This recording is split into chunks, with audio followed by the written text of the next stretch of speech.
Hello, world, and welcome to Post Credits Commentary, a podcast where we make commentary post credits. I'm Ian. And I'm Allison. Join us weekly as we give you our unfiltered opinions and hottest takes on recently watched films. And spoiler alert, there will be spoilers. Grab your popcorn, silence your phones, and let's roll the tape.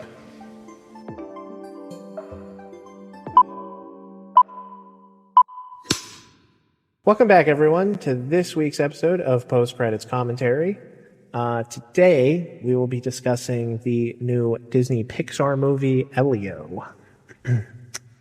Elio is about a young boy named Elio, the titular character, who wants to be abducted by aliens because he feels alone on this planet. And when he's eventually abducted, he goes on a little space journey where he meets some friends and learns that he might not be as alone as he thinks. Wow. So, random fun fact for you. I believe I read that this is the fourth Disney Pixar movie named after the titular character. Named after what? The titular character. The what? Titular character. Okay. The main character is also the name of the movie. Yes. Oh. The others are Luca. Let me pull up the list real quick. You bring it up and you don't even have the facts ready? No,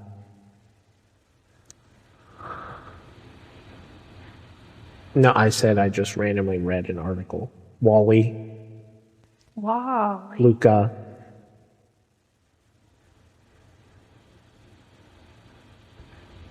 And Lightyear. Does that one really count?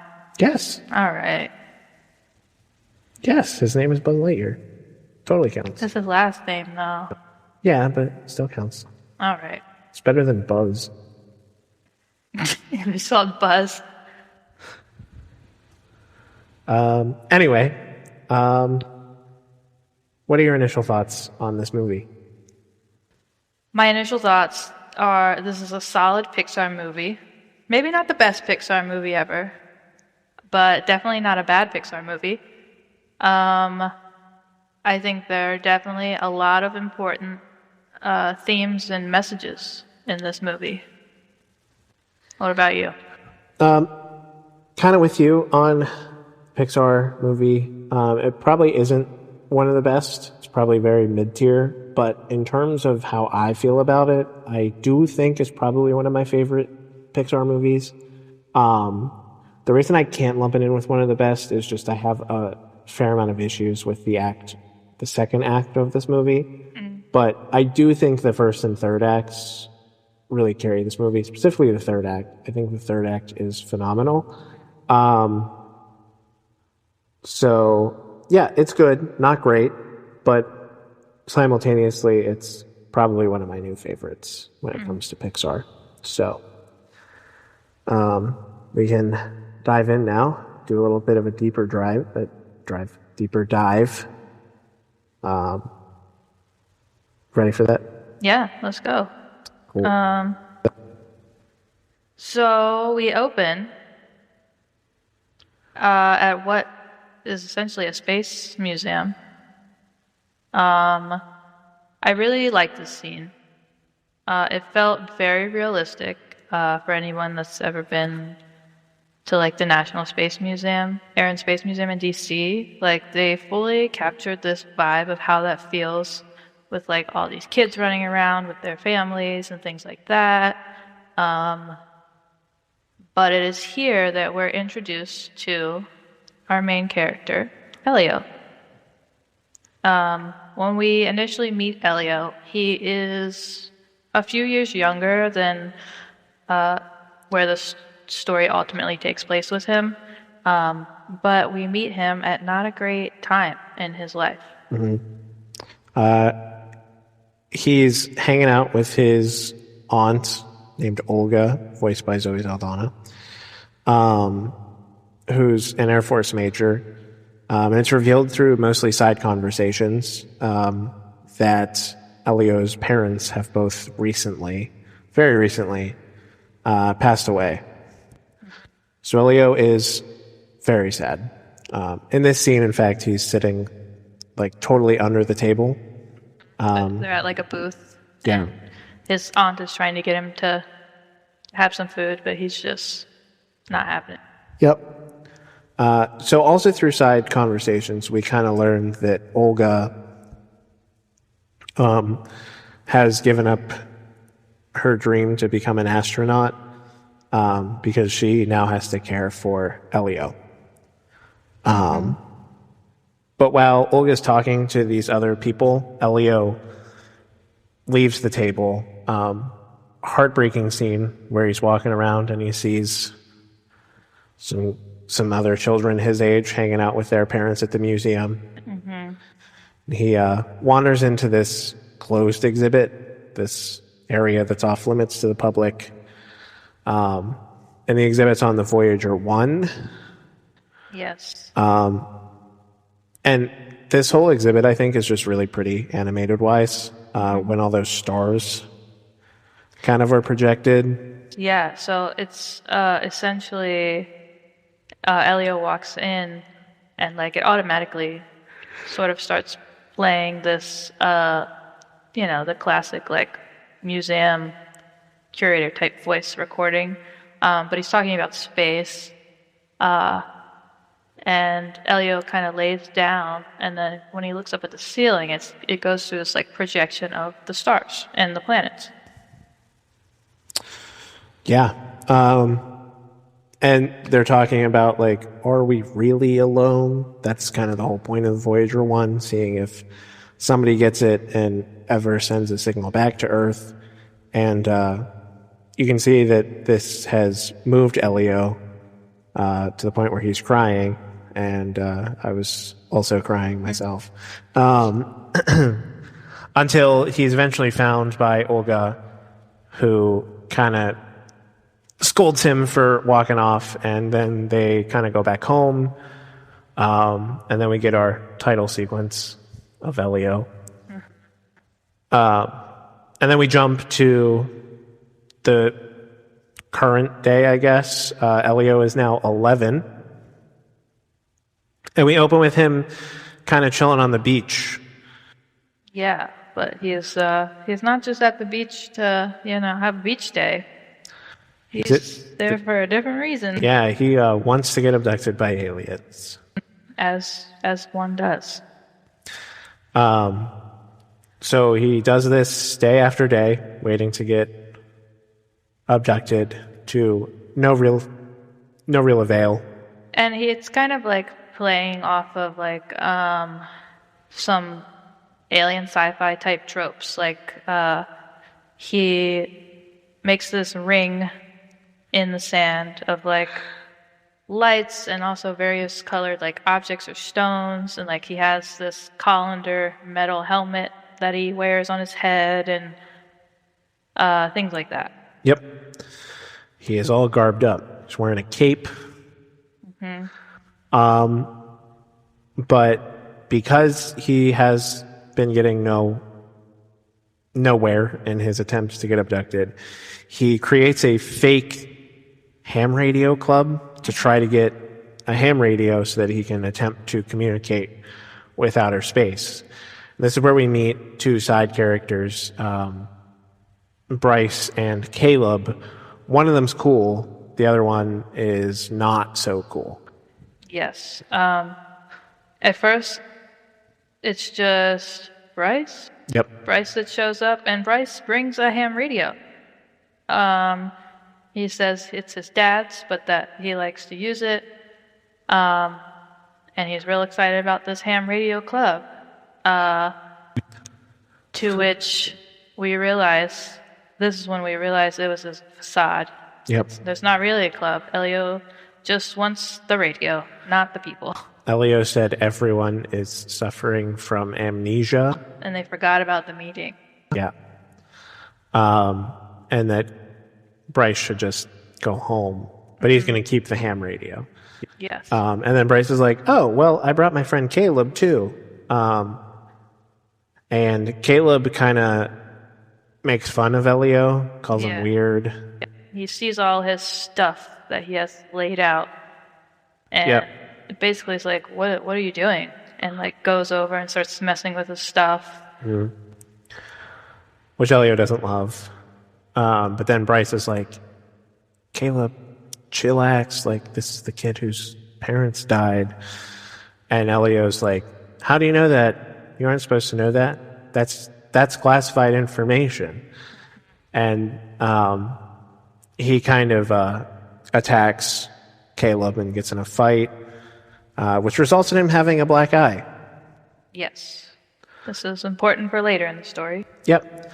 And then the cops show up to this random beach for some reason. Yep. And I guess Olga is called. So Olga then takes Elio onto the base that she works at and tells him to chill in her office while she like has a meeting or something like that. Yes. And now that Elio has his black eye, the doctors have told him he has to wear this eye patch for like 2 weeks or something, and he can't remove it. I think it would be so cool if I got an eye patch anytime I got a black eye as a child. Oh my god. I never did. Did you often get black eyes? I think I had 2. Jeez, are you fighting? No. Maybe just 1. Because I remember it was bad. I was spinning, and then I got dizzy, and then I fell, and I like hit my eye on the corner of a table. And this is why I don't like things happening to eyes in movies. Traumatic for you. Yeah, it's a bad experience for me. But I didn't get an eye patch. That's so cool. Well, I don't know if you would have wanted an eye patch. It's also not like it's not like the traditional eye patch you think of, like a pirate's eye patch. It's really just a giant bandage. Yeah, it's literally a badge. Like it's a blue bandage, like to just stick over one of his eyes. Maybe that's how they do it now. I don't know. Yeah, maybe. I don't know. So anyway, Elio overhears that the meeting is actually about aliens, which piques his interest. So he sneaks into the meeting and hides in a trash can. And this guy, Melmac, last name. Looks kind of like a computer nerd type of guy. Yep, looks like me. He claims that he has evidence of aliens responding to the Voyager, which of course we learn about in the flashback at the opening scene of the movie. Yes, the Voyager had this record on it that essentially contained like hundreds of cultures on Earth saying, hello, this is Earth, in different languages and things like that. And so Melmac is getting a ping or a sound of that message being sent back from that record. However, Olga doesn't accept it and tells Melmac to go home. Yeah, she is kind of defensive about it and thinks he's maybe wasting their time or something. And so she's like, all right, everybody, let's take 5. Let's take a break for a minute. And everybody kind of leaves this room. Mm-hmm. So now Elio... Quick point on that. Do we think that there's part of her that doesn't want there to be aliens out there because she can't be an astronaut anymore? No. I think... If anything, I think that would be more of a reason to need astronauts. But I think... That's what I'm saying. Oh, no. Okay, I see what you're saying. She doesn't want to admit that there are aliens because then they would need more astronauts, which she wouldn't be able to do because she has Elio. I don't think that's it. I think she's just already frustrated because she's just had to deal with all this mess with Elio getting into a fight. And now she comes in and this guy is like spouting stuff off that sounds a little bit insane. This grown man. that is spouting the same thing that Elio basically spouts on a daily basis to her. Yeah, so I think it's just like adds on to that frustration to where she's not even really like listening to what he's saying. She's just immediately cutting it off. Yep. But I think she also realizes that. I think that's why she's like, all right, Abe, let's just take a break from this conversation. So they take a break. Everybody kind of leaves the room. And so now Elio comes out of this trash can he was hiding in. And he goes over to the computer. And I guess Melmac already had it set up and was just waiting for the go to like hit contact or whatever. So Elio decides he's going to do it. And he sends a message and basically says, this is Elio, the leader of Earth. That he ends with, okay, bye, love you. Which will come back later. Which is funny until it comes back to stab you in the heart later. Anyway. Foreshadowing. When he does send this message, though, it kind of causes the entire military base to lose power. Yes. Which very much angers Olga because she almost gets fired because of it. Yep. And her and Elio were already on thin ice because he got in that fight. Elio is excited because he thinks the aliens are going to come abduct him. He is so excited. Olga is pissed, and they have this like little fight. Yeah, they go home, and as soon as they go home, Elio's like running around like trying to pack his bags. Yep. And this scene is the first scene where I realized what Elio was really about. Where Olga is like, why do you want to get abducted so bad? And Elio says, like in a argument sort of way, because there's so many planets out there that can support life, and one of them has to want me. Yeah. And I was like, okay. This was the first stab in the heart. It was just a shallow stab, though. Yeah, it gets worse. It gets worse. And Olga is kind of thrown off by that because Olga does truly want Elio, but Elio is kind of hearing the wrong parts of all the conversations that Olga's had so far, where Elio thinks of himself as a burden on Olga and the reason that she can't do the things she wants to do, which we later learn is not the case at all. But to this young child, Olga doesn't want him, and she would even be better off probably without him. So that's why he wants to be abducted. But naturally, Olga, who does actually care for Elio, doesn't really love that response and tells him that she's going to take him off to a youth camp in the morning. Kind of like a military summer camp.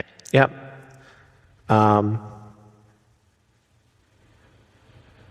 And then says, your life is here. So basically come back to Earth and live, and then slams the door. So then we arrive the next day at this camp. Yep. And unfortunately for Elio, Bryce and Caleb are at this camp. And they're not very happy with Elio. No, they're both very mad because they both got in trouble because Elio fought them. Yep. So they set up this elaborate trap where they're going to dress up as aliens. And try to kind of scare Elio at night. And they do it with two other random bullies. And while this is going on, Olga, back at base, gets a signal from space that says, bring us your leader. Yeah, it kind of like takes over all the screens, computer screens and everything in the room she's in. And yeah, it's the aliens essentially saying, bring us your leader. But Elio escapes through the back of his tent and runs away from the bullies. And this chase through the forest, I have to say, drew my eye immediately because I really enjoyed the way they animated this. The color grading of this sequence I thought was really well done. And it almost looked, for knowing it's animation, it almost looked real. It was so well animated. Like this sequence, just the look of it, not like how people were running or the choreography of the chase or whatever, but the look of it was so good to me. It immediately, like, I thought of how good it was when I first saw it, like right off the bat. Yeah, But I think it's probably because it's nighttime. It's dark, so playing off the different shades of like black to purple to blue. yep, the dark shades, the dark scenes in this movie, I think work incredibly well. So you're probably correct, but that one was the first one that stuck out to me. There's others as we go, but that one was great. So Elio's being chased, and it's to the point where they hit this beach on the other side of this forest. So it's kind of looking like Elio has nowhere else to run, and the bullies kind of grab onto him. But then suddenly everything freezes. Yep. When the world freezes here, do you remember, is there a wave that also freezes, or is it just the rain and the bullies? I can't remember. Like, it Because seems like it has to, because they were definitely standing in the water.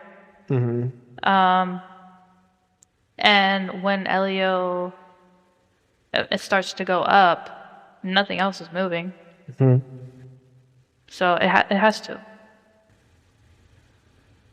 because in the original trailer released 2 years ago for this movie, when they show the abduction scene in that trailer, and there is a really cool frozen wave, but the bullies are gone in this original version. Oh, so you can't remember if it was in. Yeah, I can't remember if they kept that. Can't remember if they kept that wave because it was so cool. I remember being like, "Dang, that looks awesome."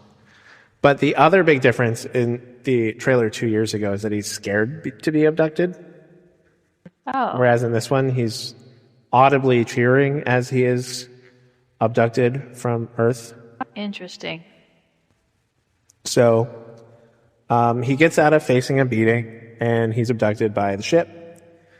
And when he's inside the ship, he meets Ooh, who's like a supercomputer made out of liquid, but very small. very small. Kind of suddenly appears out of thin air. Yep.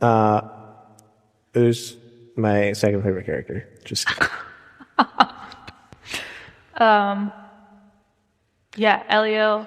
The way he's abducted is very stereotypical. Like the light beam comes down, and then he just kind of starts floating up as if gravity doesn't exist anymore. I like the shape of the ship, though. I also like the shape of the ship. It's not traditional. Yeah, it's alien not ship. traditional UFO. It almost doesn't even like look like a ship. It's almost like this like orbish. Like it doesn't look like it's a solid three-dimensional object. Maybe it's also liquid. Maybe they just all have liquid. I don't know. Maybe it's just Oo's ship that is just part of Oo. That's too deep.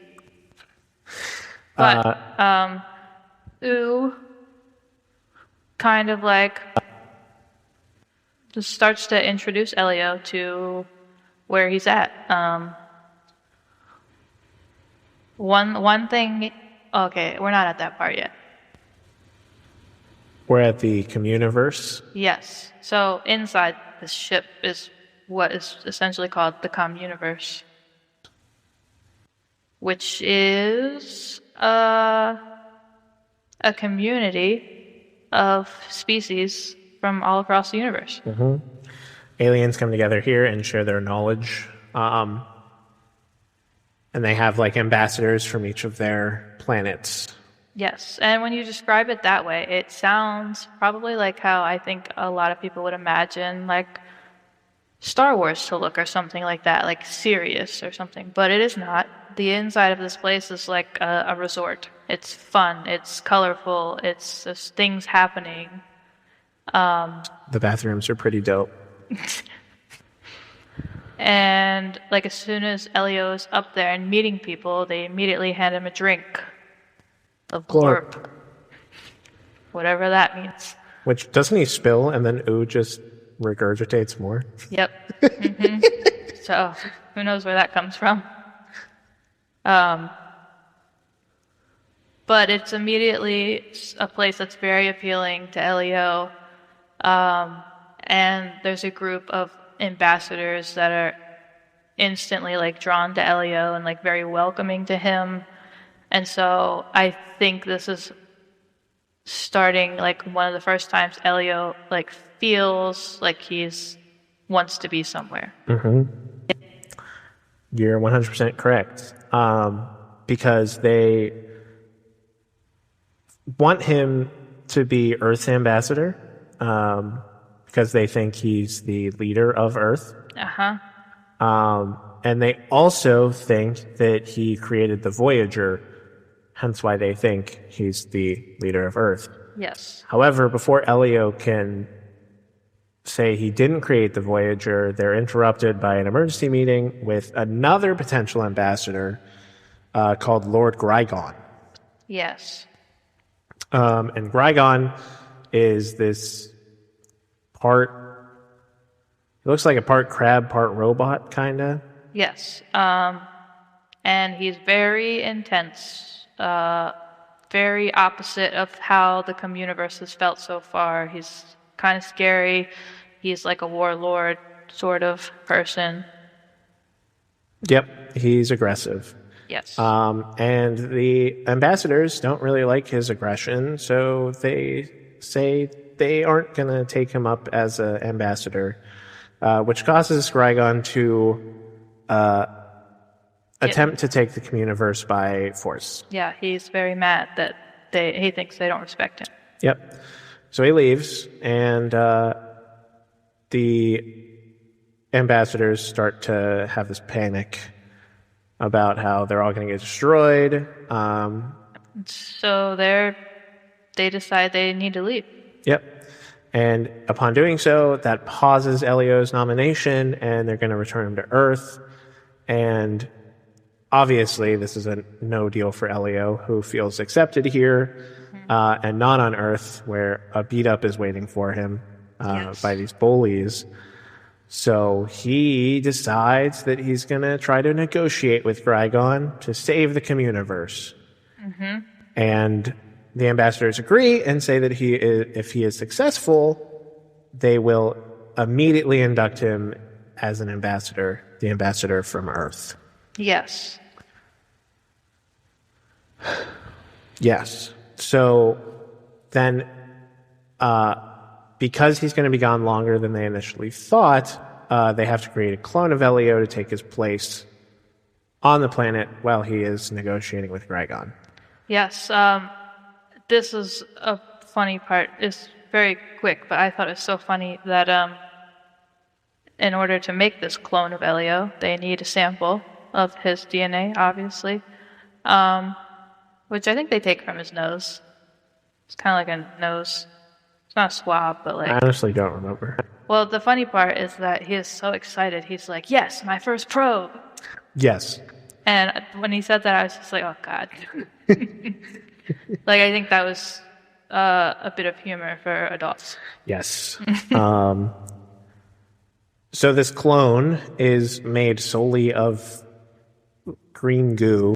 Yes, it does. But it doesn't look like green goo. On the outside, it looks exactly like Elio. Yep. Including the eye patch. Yes. Including the eye patch. But Ooh also makes it pretty clear that it is the external components only that we are cloning and not anything internal. Yes. Although the clone does understand, like, to an extent, how Elio's mind was, how he has, like, his memories, I guess. Yes, because the clone asks Elio how he should behave on Earth, if he should do the whole self loathing thing. And Elio's like, I don't self-loathe, just be normal. Yep. Which was a mistake, as we will later learn. But the clone goes back, he puts himself back into Elio's original location, gives a thumb up as the bullies start to beat him up, and then the portal closes, leaving Elio to go talk with Gragon. Yes. So he goes to talk to Gragon, and Elio is kind of doing this thing where he's making all the aliens believe that he isn't a child and that he's an adult. When he's talking to Gragon, he's talking about children and descendants, because Gragon is like, I'm having issues with my son. I'm getting some buzzing, sorry. And Elio is like agreeing with him, but speaking at it from, of course, his childlike Yes. perception of whatever's happening on Earth with his aunt right now. Yes. Also, of all the aliens we've been introduced to so far, none of them look anything like a human. Yep, not one. So it's this is why they don't think anything of Elio being this size, and obviously a kid to us, but to them it's not obvious. Right.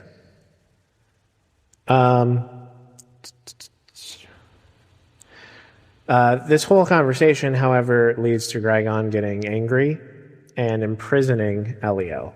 Yes. So Elio's put in this cell while Gragon continues to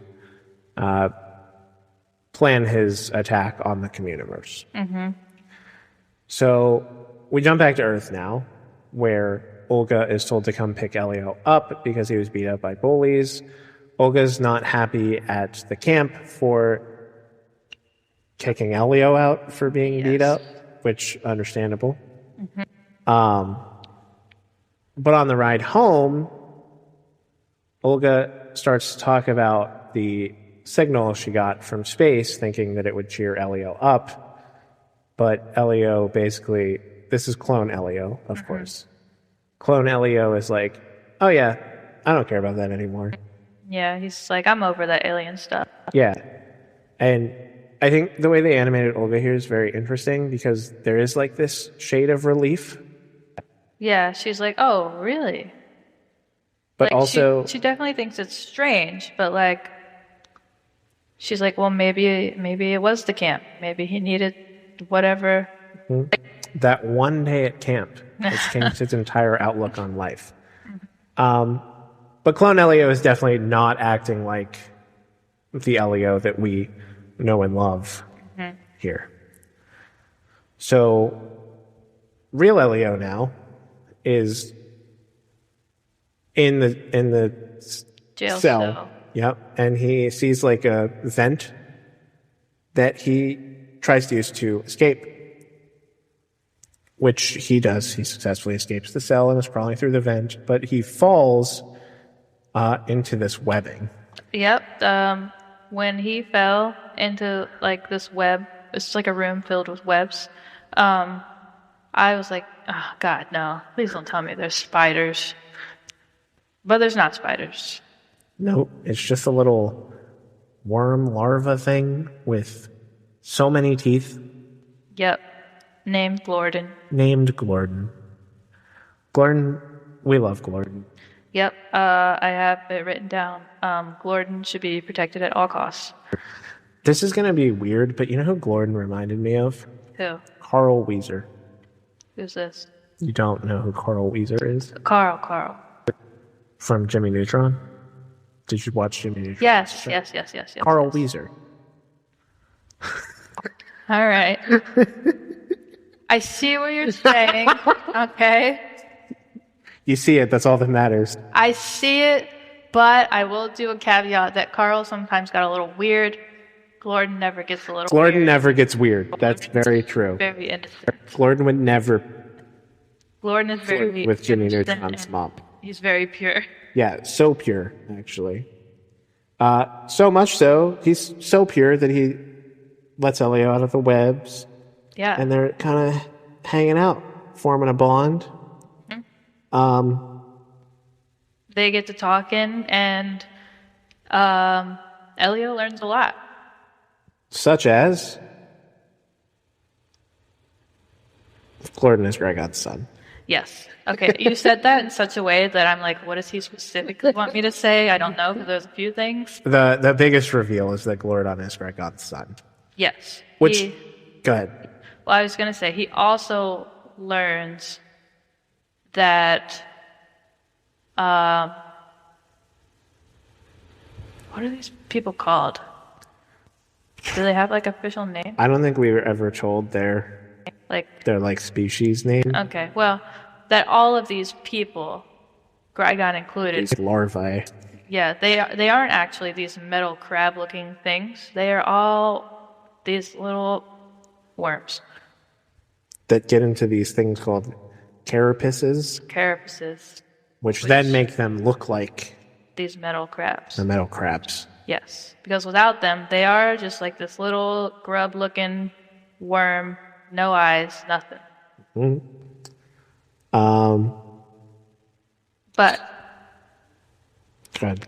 now that Elio is learning these things, like Elio is obviously glad that Gordon is a nice person, and I think he likes talking to him. But Elio is still in the mindset of, I got to figure out how to solve this so that he can become an ambassador. And so he decides that he's going to use Gordon as a bargaining chip. Against Grigon. Yes. So, the two kind of escape together through the lava tunnels. Yes. Which which- at first don't have any lava in them. No lava. But then there is lava. Because we learned that the lava tunnels are used to power the giant weapons that Grigon has currently pointed at the Communiverse. Yes. So Elio is like, I'm not fireproof. And Gordon's like, why didn't you say anything? Which just made me laugh. And then Gordon's like, crawl inside my mouth. Which I would not do, like Yep. Elio. I would also have some very high reservations. But then I'd be like, well, I'm dying either way. Because when Gordon opens his mouth, it's just full of razor sharp teeth. Yep. Would you rather go out being burnt in lava or eaten by this larva? Well, I feel like, at least with the larva, I have a chance of survival. I have no chance of lava burning me and suffocating me alive. It's true. I also would not do the lava. I'd do so. Elio, like both of us, chooses to get into Gordon's mouth. And Gordon is fireproof. Yes. So they survive the lava. And it's quite comfortable inside Gordon's mouth, according to Elio. And Gordon doesn't eat Elio. They make it out of this lava tube and he spits them out. And then they go back to the Communiverse together, and Elio, when they get in the ship to go back to the Communiverse, Gordon appears to be a little bit cold. He kind of like shivers. Yes. So Elio gives him a part of the supercomputer that's attached to him to kind of the supercomputer is really cool. It's allowed everyone to communicate. Yes. So far, it's a translation device. They kind of have, it looks like almost like a little blue disc that's supposed to be like it's futuristic tech that each person kind of like wears on their chest. And it acts as a translator.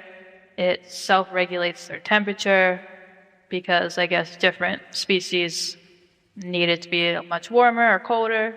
So it helps them regulate their body temperature.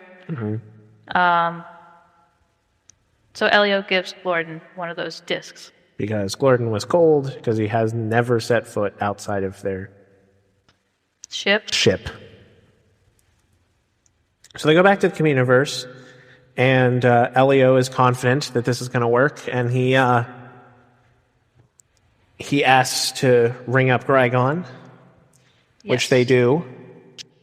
And Gordon knows that he's a bargaining chip because they've kind of rehearsed what he's supposed to say. I like when he's like, "Hi, Dad." And then Elio's like, "Say the other thing." But the thing that really does it is the laughter from Glorden, because Elio starts to tickle him. Yes, and Grigon cannot stand that laughter. No. First, how dare they take his son? But second, how dare his son be laughing? Yeah. Terrible. Ugh. How dare he? So Grigon agrees to leave the Communiverse alone, so long as if they do not touch or harm his son in any way. Yes. Yeah, so everyone cheers, and now starts this crazy, we have fun for a very long time. Yeah, Elio shows Glorden around the Communiverse. Kind of important to note here, though, that Grigon, while saying yes, plans on keeping that promise, but also wants to put Glorden in his carapace in front of everyone. Yes. When they end this call, Grigon kind of calls to his little assistant next to him to get the carapace ready, to which the assistant does say, this is like ahead of schedule. But Grigon's like, I don't care. And then he also, I think, wants to just like show like a sense of force when he does come to get his son. And that line that it's not ready is in there for people like me who think that it is absurd that after winning the successful victory, they let the hostage, that's not really a hostage, so I get it, but they're letting this child run around after agreeing that nothing would be harmed on him. Like, what if he just happened to cut himself while hanging out? I don't know. Maybe, I don't know. This is the most aggravating part of the movie for me, because this is the second act, but it was frustrating, because I was like, why are you letting them do that? Again, I think it comes back to the Communiverse just feels like this super fun place. It literally feels like, other than this little issue with Grigon, like there's no negativity here, nothing, like everything is great, perfect. So they don't really understand the gravity of their situation. Yes. Which is dumb. Yes. Those aliens are stupid. I guess since we're on my Act 2 dislikes, we can talk about the actual ambassadors. While they're all different in terms of how they look, which is cool, they're really all kind of the same character for the most part. The best one is Questa, who's like a red floating... Who's the voice of Questa? Because I saw her in a trailer, and she sounded so familiar to me. I think she was a British woman. Jamila Jamil, the villain from She-Hulk. I don't know what else she's in, though. That's crazy. I didn't know that. Good ear. She's the best one because she actually openly like handles. She has a purpose in terms of the overall plot. The rest of them really don't. So I was a little bit disappointed. I kind of wish that they utilized all of the aliens in a different way, rather than all of them just being like scared little ambassador aliens. Yeah, well, which I get that, but I also feel like it's also adding to this this whole thing of the Communiverse being like this perfect little fun place where nobody has any, I don't know, worries or fears. So like they play into this like helpless act very well. Well, so I don't like it from a writing perspective. Just my personal 2 cents about it. But yeah, we basically just watch Elio and Glorden have fun for like, I don't know, A day? 10, 15 minutes Well, yes. of screen time. But then we do kind of get to this like kind of heavy scene near the end of the day, as Elio and Gordon are hanging out on like this bridge or something. Yeah. And Elio is talking about, well, Gordon's talking about how much he loves his parents, and Gordon's mom is no longer in the picture. She's just conquering a planet, right? Yeah, Isn't that she's what like they say? off at like war, their version of war, I guess. Yeah. And Elio is like, yeah, I don't have parents either. And Gordon all innocently is like, well, where's your parents?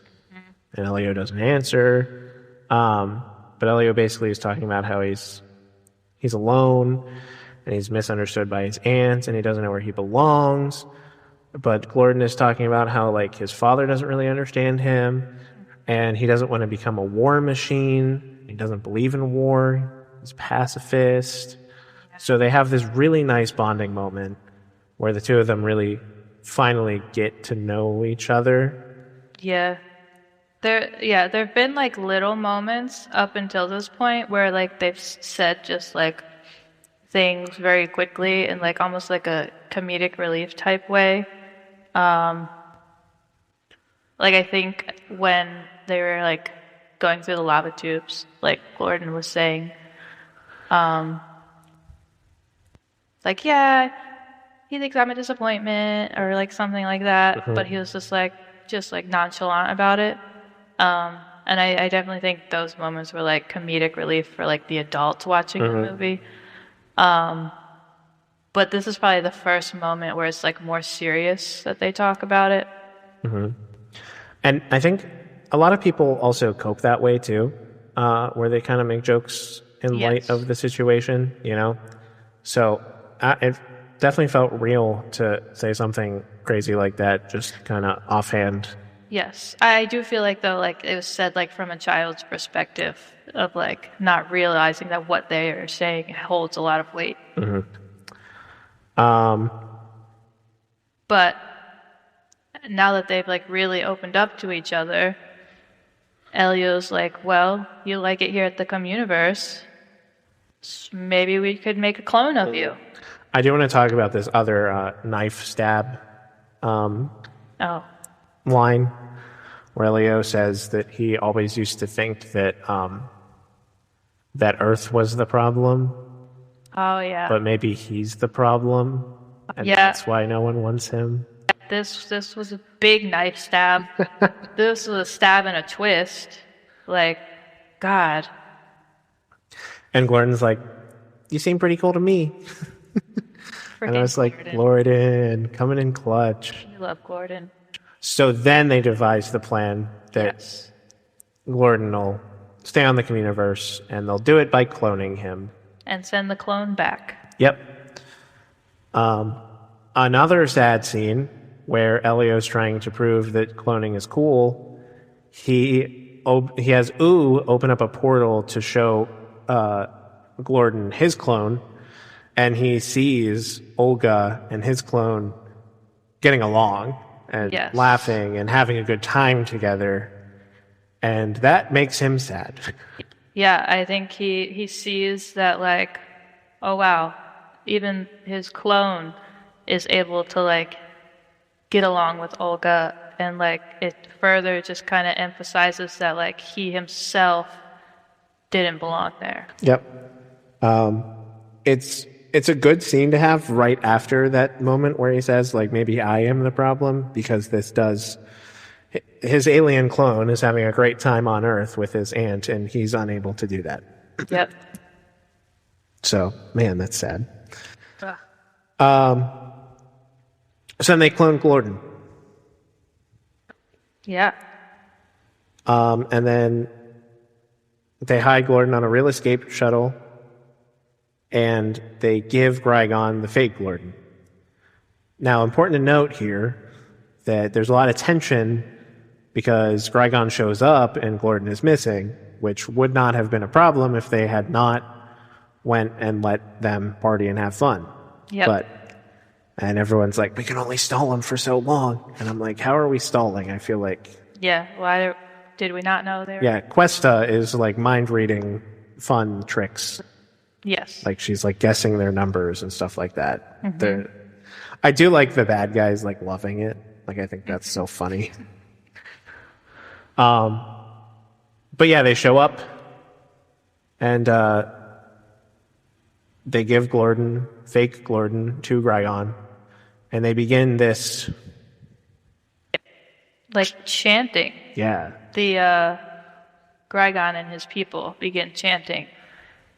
And the Crescipus.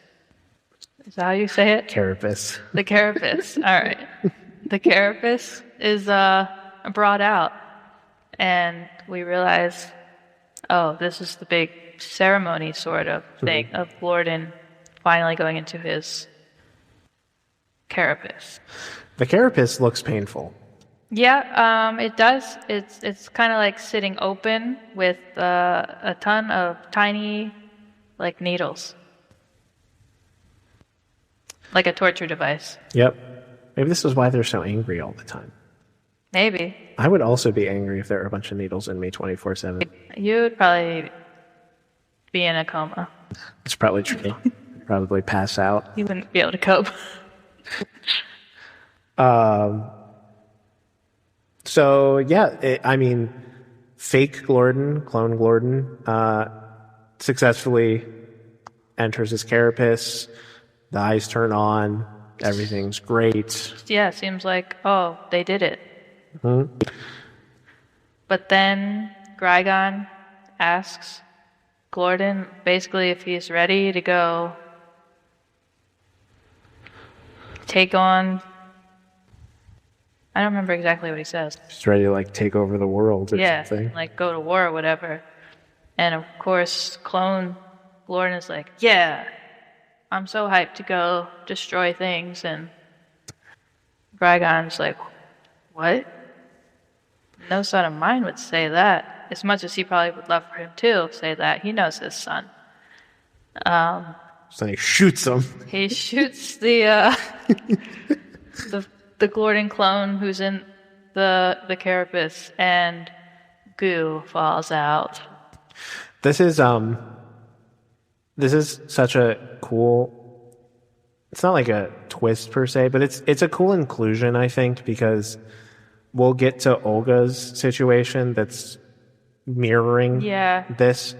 But I think back to like, there's a lot of videos on the internet where like kids like come out to their parents as part of the LGBTQA plus community, and like the parents will be like, I knew, we know. It's a great inclusion because like it's true that parents do know so much about their children, that little things that they do differently, that's just fundamentally a part of them, that even if they might not fully like or understand, they know that's part of them. So I just thought that was a great inclusion here. Him immediately shooting him was wild. Yep. What if it was Glorden just like trying to hide that he didn't? Yeah. But anyway, so I guess we'll go from there and jump over to Olga and the Elio clone. Elio's like, he like cooked dinner. Clone Elio's like cooked dinner for her. He's trimming the bushes outside. Got his finger off by accident and then reattaches it. She doesn't see that though. Only we see that. But he eventually says goodnight to her, and she gives him like a goodnight kiss on the head. And like we've started to realize, like as they've shown us him like cooking dinner or like going out and trimming the bushes, like she's been like on the phone talking with people and being like, yeah, he's like really different. And we start to realize that maybe she's a little more suspicious about him than we originally thought. Mm-hmm. But this moment where Elio goes to sleep and she opens her mouth to reveal that she got a little bit of his hair. Yes, when she like hugged him goodnight, I guess she grabbed a piece of his hair in her mouth. And she takes it to like her office where she has like a whole bulletin board set up with strings attached. Like a string diagram of like all these instances of Elio, and like it becomes quite clear that she suspects maybe this is an alien or something. Yep, very similar to Grigon. She knows, has a pretty good idea that is not her Elio. So she's investigating this hair On a microscope. But then the hair, she turns away for a second, and then the hair, because this hair is ultimately made of this goo, it kind of comes to life, sort of. It can move on its own, and it becomes very creepy. Yeah. She turns around and sees, it had escaped from the slide on the microscope. She's like, what? And then she looks and she sees it, and it's almost like inchworm crawling its way out of her room. Totally normal. Also, just like a fun change here, this whole section is shot very much like a horror movie. Yes. It's terrifying. It's one of two places where they kind of do that. I almost wonder, because we talked about the forest chase earlier. I almost wonder if the forest chase was also supposed to be like a nod to kind of a horror movie chase, but I don't know enough horror movies to be able to say that legitimately. But this part definitely, like it's full of tension. Even the way like the angle of the shots and stuff and the lighting, it feels like tense. It feels tense. So she follows the hair all the way back to sleeping clone Elio, and she decides to peel back the bandage. Well, first, she watches the hair as it reattaches itself to Elio. Yep, that would have been it for me. I probably would have run away. But yes, then she decides to peel back this bandage. And what's under the bandage? Nothing. Just skin? Skin. No eyeball. Which is crazy. Yep. Now that I'm thinking about it, like, originally I was like, oh, that makes sense because it just cloned, like, what was physically on the outside. But, like, it's still cloned, like, skin. But so what happened was they kind of set this up. They do a good job of it. Is when he comes out, he has two eyes. So it has cloned two eyes for Elio. But then the clone sees that Elio has a patch and then takes the eye and merges it into the patch. So that patch is the equivalent of the eye. Hence why, realistically, would it be a hole? Probably. But that's terrifying to put in this child's movie, so I'm sure they just covered it up with skin. Yeah. But I think that's what happened. It's so subtle, like it's played off as a joke, but like it pays off so well later on here. That makes sense. Okay. But yeah, she pulls this eye patch down, sees there's no eyeball there, it's just skin. And also in a very creepy horror way. Jump scare. Elio just suddenly opens the one eye that he does have and says, I think we need to talk. Terrifying. Yep. So, and that's the end of that scene, and I guess we'll get to the next time we see those two characters, but jumping back to the Communiverse here, Grigon is furious and would love to know where his son actually is. Yes. But no one knows, except for Elio, who refuses to tell him. Yes, but as we saw earlier, while they were biding time, they were using what's her name? Questa, her ability to read minds. So Grigon's aware that she can do that, and it's like, read his mind.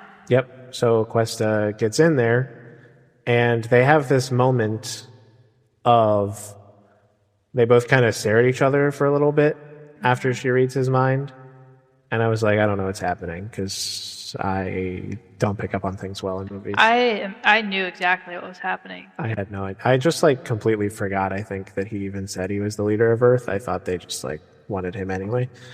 But she tells them that not Gregor, Gordon is in this ship. So they all go off. And then Questa looks at Elio and she says, do you want to tell them or should I?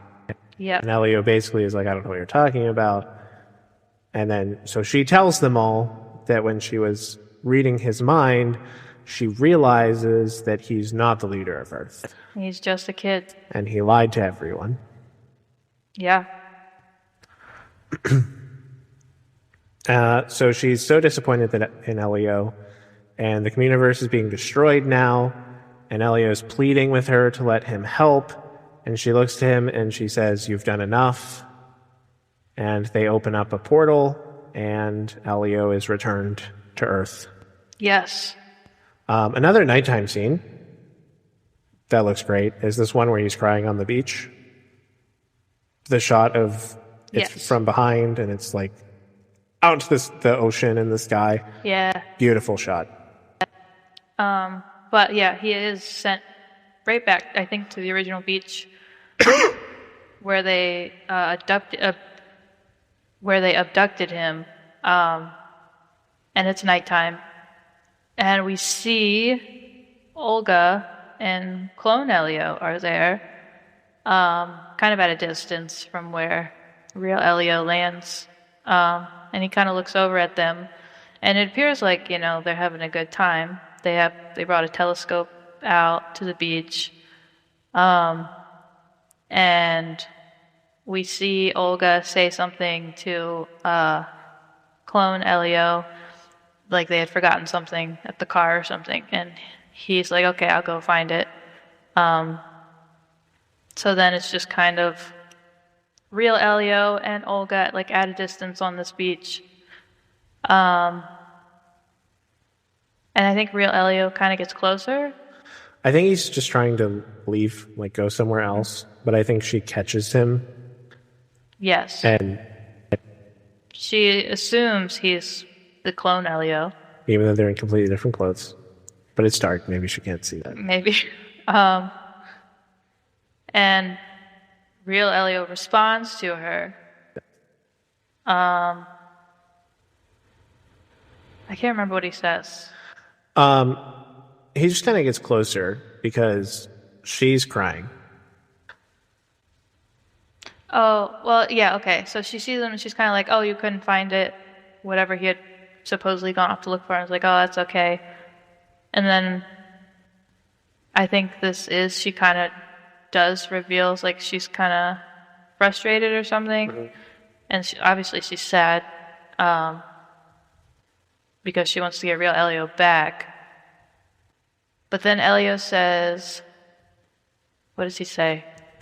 So she doesn't reveal she wants to get real Elio back. She just talks about how she feels alone. Oh, that's right. Right, yes. And she's looking up at the stupid stars, looking for aliens with a stupid telescope, looking up at stars. And she feels alone. And Elio, and not that you would understand. And then Elio's like, I do understand, though. Yes, and then she looks over at him and realizes that this is real Elio. And so she comes over and she hugs him. She's obviously very excited that he's there now. The order of events might not be correct, but I want to talk about the moment she turns the lights on, too. The lights? Yeah, because she turns on the lights to show the aliens, and it reveals that they did a whole abduction circle, but instead of abduct me aliens, which is what Elio wrote in the circle at the beginning, it now says bring him home. Oh, I think they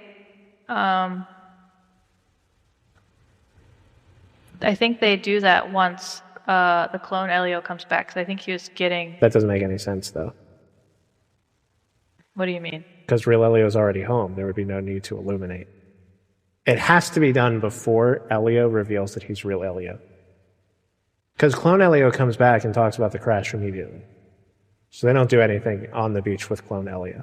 I can't remember because he definitely doesn't see it before then because he doesn't realize that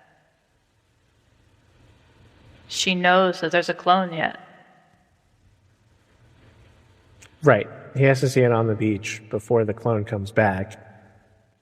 But they have their talk first, right? I don't think they do. I think they have their talk while it's illuminated. Oh, maybe she runs, like, once she realizes it's real him, maybe she runs over to hug him and it, like, makes it flicker on or something, like she hits... You might actually be correct in that she might actually tell clone Elio that she's looking for real Elio. Or, sorry, she might actually be telling real Elio that she's looking for Elio because she thinks it's clone Elio. Like when Elio's like, "Are you okay?" And she's like, "No, I'm not okay because I'm looking through this stupid telescope looking for my nephew." And then then I think she turns it on. And I just feel so alone and you wouldn't understand. And he's like, "But I do." Yeah. I think that's the order. I think I was incorrect telling you that she didn't say that, but I think she does now that I'm thinking about it more. Okay. Yes. Okay. I don't remember where we were before we... They just have this lovely little chat where Elio basically is like... This is another stab in the heart. Yeah, where he's like, "I'm sorry that like you had to give up all your dreams for me, like everything you ever wanted." And she just looks at him. Yeah, like he's basically like, "I'm sorry, I'm such a burden for you." And she's like, "You're never a burden." Yeah, "I just want you," is what she says. Mm-hmm. Which was so stabs in the heart. Important to note that before Elio is technically removed from the communiverse, Glorden accidentally sets his little shuttle to go to Earth. Yes. He's trying to escape. Because Glorden was hiding inside of this little space shuttle. And I feel like I don't know if he got bored or realized that they were searching for him and he was trying to get out something. Something happened. He started just hitting random buttons in the space shuttle and it asked him, "Do you want to go to Earth?" And I think his response was like, I guess. Yeah. And so the space shuttle sends him to Earth. And so that's kind of happening at the same time that Elio and Olga are reuniting. They have their little heart-to-heart moment. And then clone Elio walks back up and tells them there's something going on. He's like, "Oh, hey, by the way, something's going on at base." Yes. So they all kind of run to the base, where Elio managed to see that it's the space shuttle that they supposedly held Glorden in that has crashed into the base. So he begs with Olga that they have to help him, and Olga's like, "I literally don't have that clearance." And he's like, "We have to figure it out somehow." So they, at the same time, clone Elio is like, "Well, my job here is done," and begins to self-destruct. Starts melting like an ice cream on a hot day. Mm-hmm. But then they're like, "Wait," because they realize they can make a diversion with clone Elio while they can sneak into the building. Yep. And this is the second part that's This was so creepy. filmed like a horror, because it's like the shot is framed in red as clone Elio walks around a corner Of this building. and he's like, "Can you help me?" So there's a guard standing watch. Yeah. As he slowly limps toward this guard. Yeah, but his limping and like a very like shoulders like kind of one higher than the other, but like the rest of his body's kind of stiff and doing the slow And it's just a silhouette. Like you don't see Yeah, him. you don't It's just actually a see it. silhouette. Yes. And then as he gets close enough, he just kind of sprints toward the guard. Yes, very horror-ish in that like when you see like just a creepy silhouette of like a child and they're not really moving and they suddenly like dash and you're like, oh god. But does he like he basically attacks the guard? Yeah, he basically attacks the guard as Yeah. he slowly melts, Yes, that yep.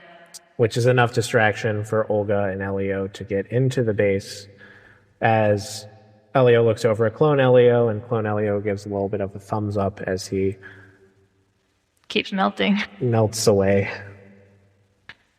And so Olga and Elio are in the building now. They see the ship. It's kind of like covered in this like hazmat. It's kind of like in a room, blocked off, and they see like a person wearing a hazmat suit going in, and like they're trying to figure out how to open this thing, but they don't know how. So then we see Olga gets into a spacesuit, and Elio's in there with her, and they walk up to the ship, and Elio knows how to open it. Yep, because Elio is the only one that can open it, actually. Yes. We learned that from earlier on in the movie. And so he opens it, they get inside the ship, and there is Glorden. Poor Glorden. But his supercomputer is damaged, Yes. so he is His temperature is not regulated. dying of hypothermia. Yes, he's so cold. He's shaking, shivering, barely able to even talk. Just kind of laying on the floor.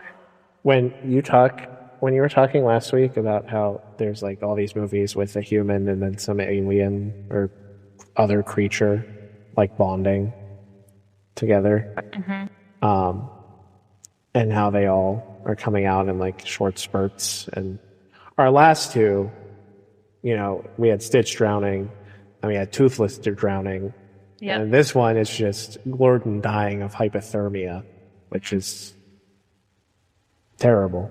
Yeah. They really love killing off our fun little alien creature side characters. Yeah.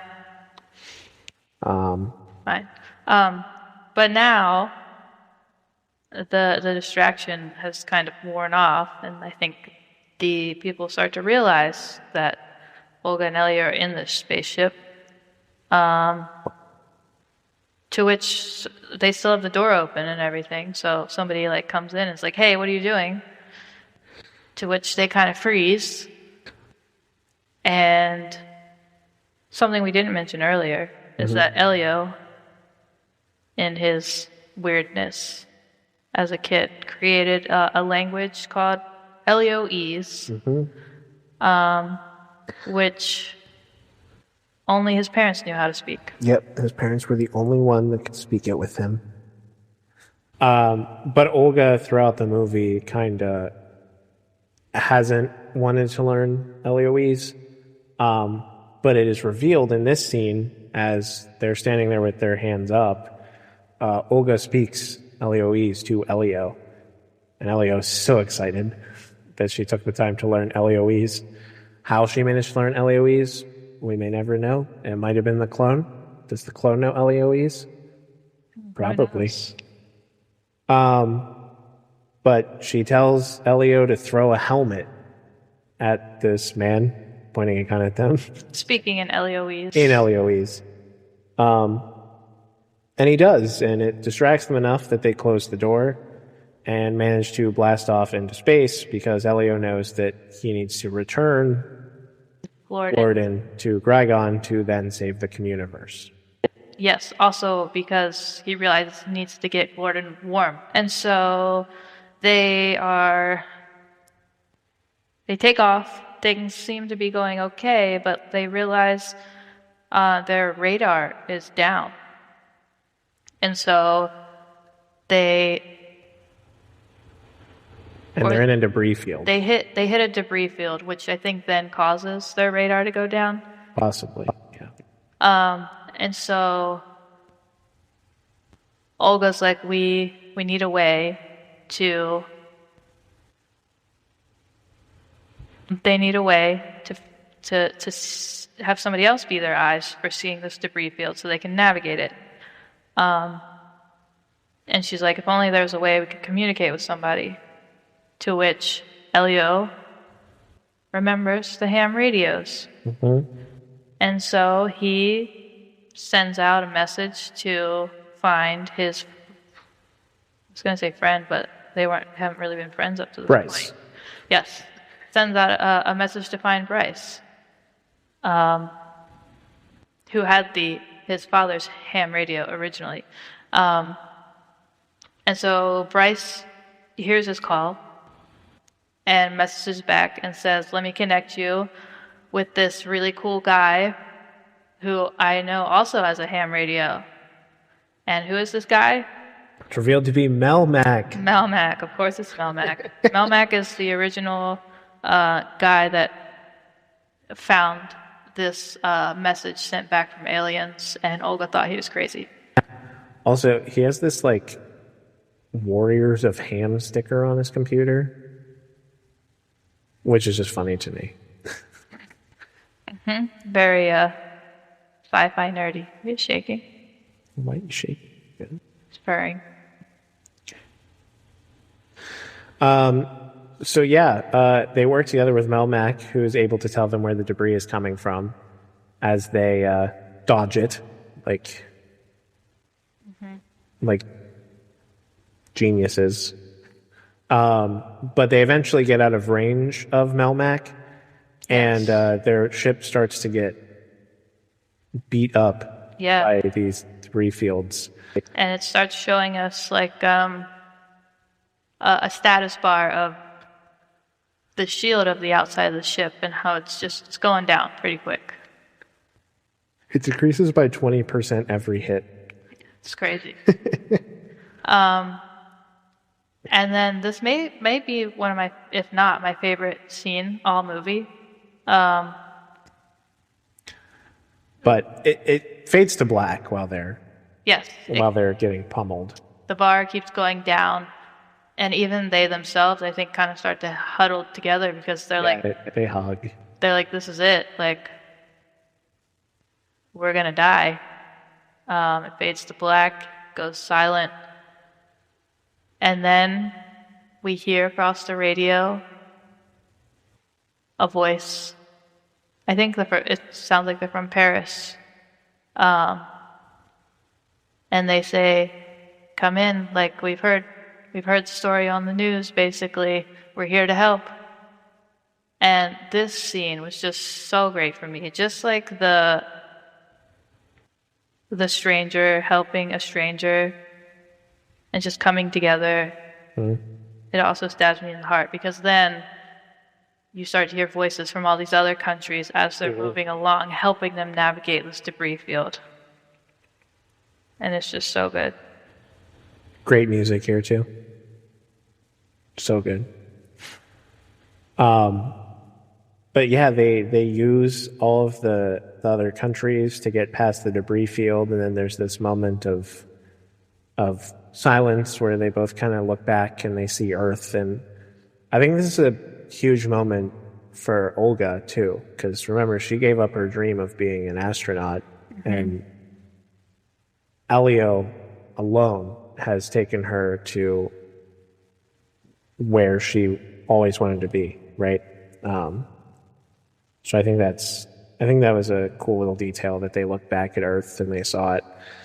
And then they keep going. They go back to the Communiverse. Gordon is not doing great.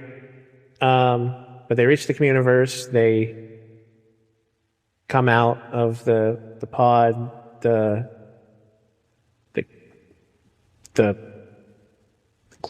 Not Gordon. Gragon's forces kind of capture him, and Gragon is not thrilled with Gordon's current status. I think Elio kind of like is carrying Gordon, is like, help him. He needs help.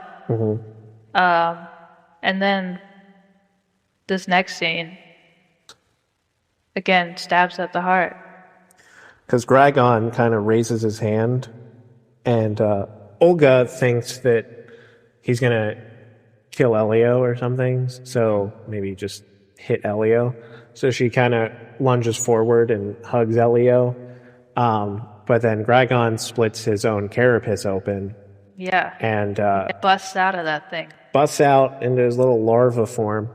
Something that we didn't mention earlier was Gordon tells Elio that once you're in, it's frowned upon to like remove your armor. And no one really does it. So for Gragon to do it for his son, who then swaddles him up in the webbing that they make to help warm him up. And it's also a touchback to earlier in the movie, Gordon mentioned to Elio that his mom used to swaddle him. But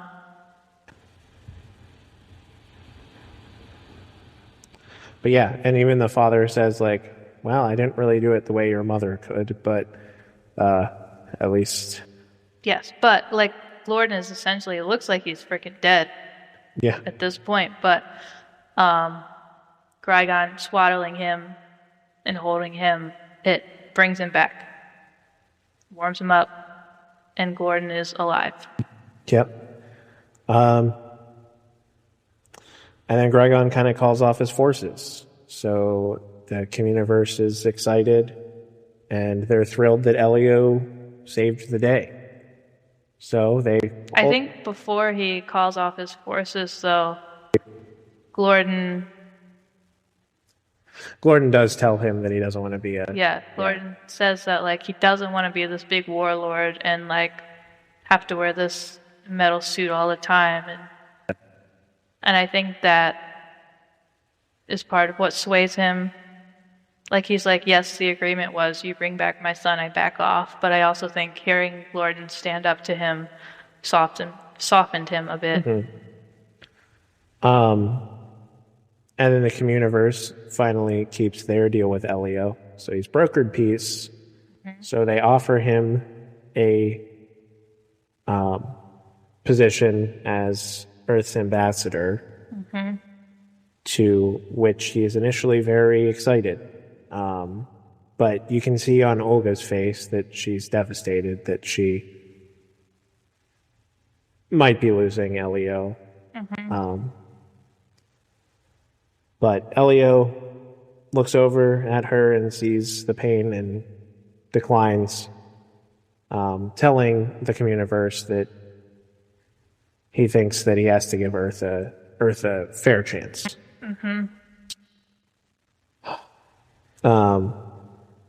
Then there's this scene where they all start saying his patent goodbye. Yes.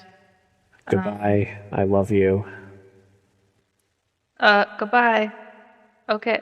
What was it? Okay, bye, I love you, or something like that. Yeah. Okay, bye, I love you. Because it's the moment right when he's about to leave, so he turns in his little translation. Supercomputer. Yeah, his little translation device. So now he can't understand what they're saying, and they know that, so they say it in what they think is the custom for Earth to say goodbye, and that's okay, I love you, bye. Yep, but it gradually fades out as more of the aliens start to say it, but you still know what they're all saying. Yeah.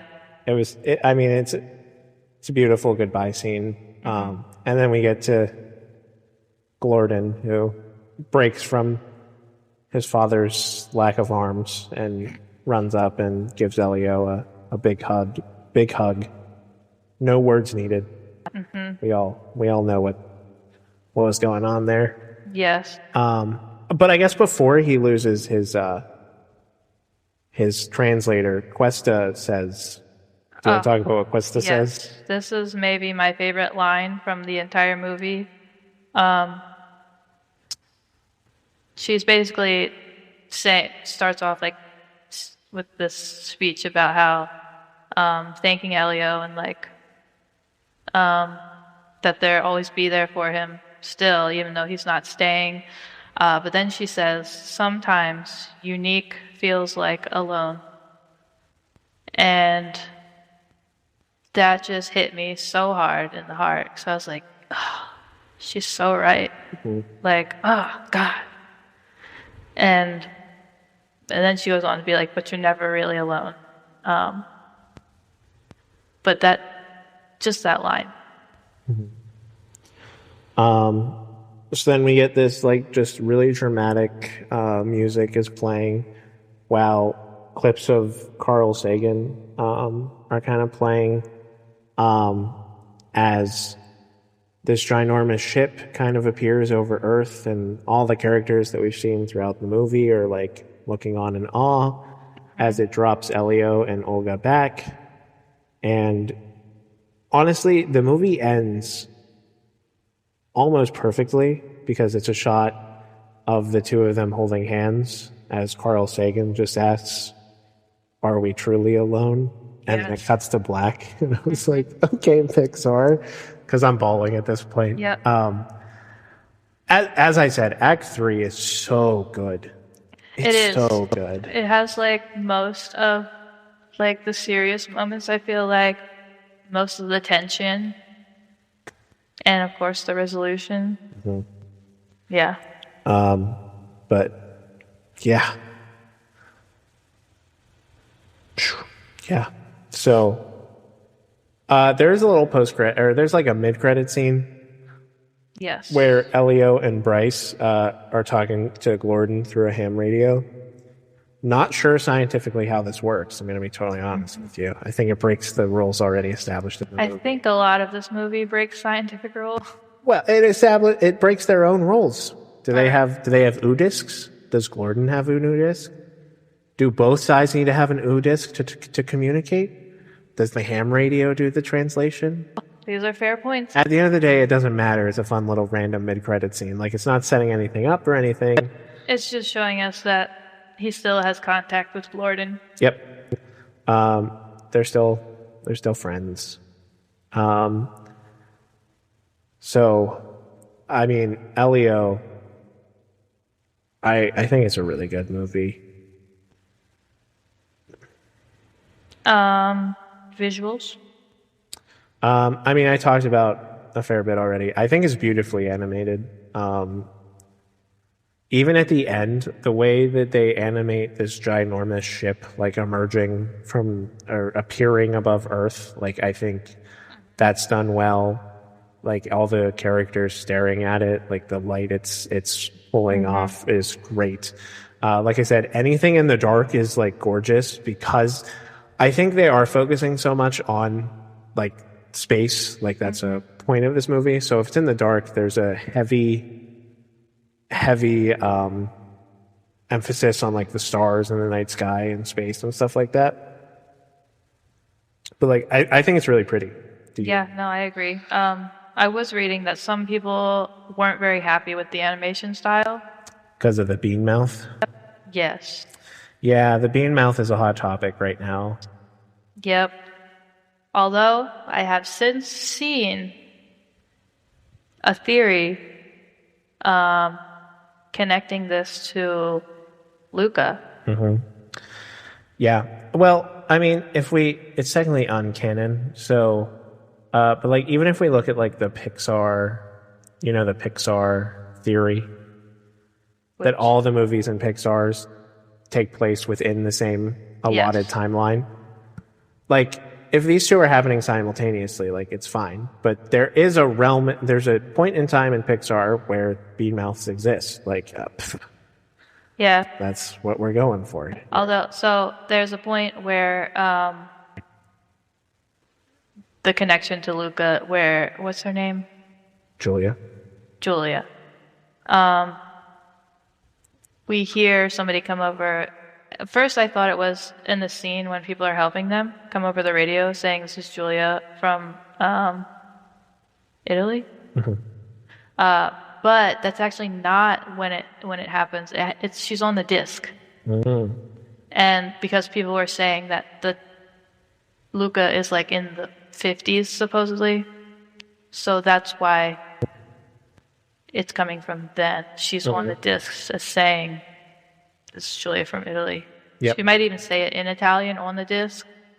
And I think that's why people didn't pick it up right away. But it's connecting two animations with the same animation style. At the end of the day, Bean Mouth doesn't really bother me. I think a majority of the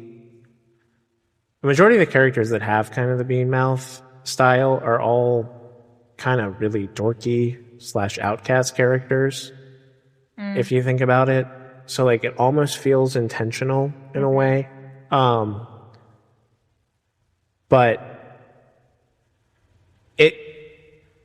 I think it's kind of a little over dramatized, if I'm being honest. I think it's just because it's the past few have been the same. But like they really haven't, is the problem, because Elio exists after Lightyear, Elemental, and Inside Out 2. None of which technically have the Bean Mouth. That's fair. What does happen is Luca and Turning Red are back to back, and they both have Bean Mouth. No one talks about Soul, but I kind of feel like Soul was animated the same way, but I could be wrong.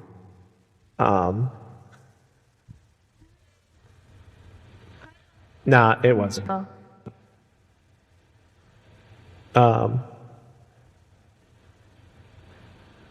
But I think it's a little like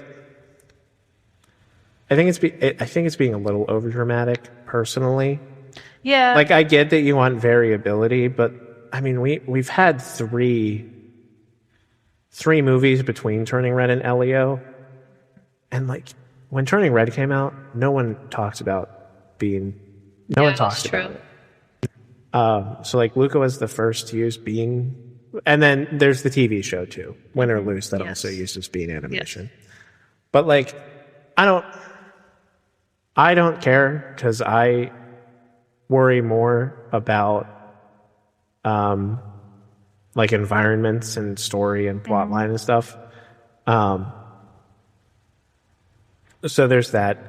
I kind of agree. It doesn't really bother me, but like when I was looking back at like the history of Pixar movies, I do feel like they used to have more variety.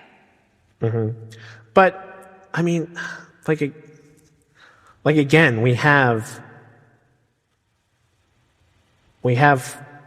since 2022 to 2025, we have 5 movies. 3 of them do not utilize like Bean. But yes, like you could argue from same stretch, 2013 to 2017, they had 6 movies and none of them used Bean animation. So like, yeah, I get it. But what's coming out to Hoppers, I've seen a variety of pictures on Hoppers. And some of them, I think, do have Bean animation, and then some of them I don't. So I guess I'll have to wait and see what the... But I don't know. Maybe Pixar is trying to set up their version of a cinematic universe. Because, like, I don't know. Because this picture does and this picture doesn't, so... Wait and see what happens with Hoppers. I understand the frustration because it's supposedly easier to animate too. So like if we're just like making movies. But we'll see what happens, I guess. All the stuff I really care about, I think is animated well. And honestly, I think Elio is a great protagonist, and part of me feels like the bean helps with that. Yeah. So, yeah, I don't know. I want to talk about the score quickly too. I was saying something very similar last week with How to Train Your Dragon, but Elio has like his own theme, his own melodic melody that plays periodically throughout this movie. Something that this does that I really enjoy too is during the opening Disney logo, it doesn't play like the Disney fanfare. It plays like Rob Simonson, I'm going to assume, not Simonson, but it could be either one. Sorry, Rob, if you're listening to this, which you're not.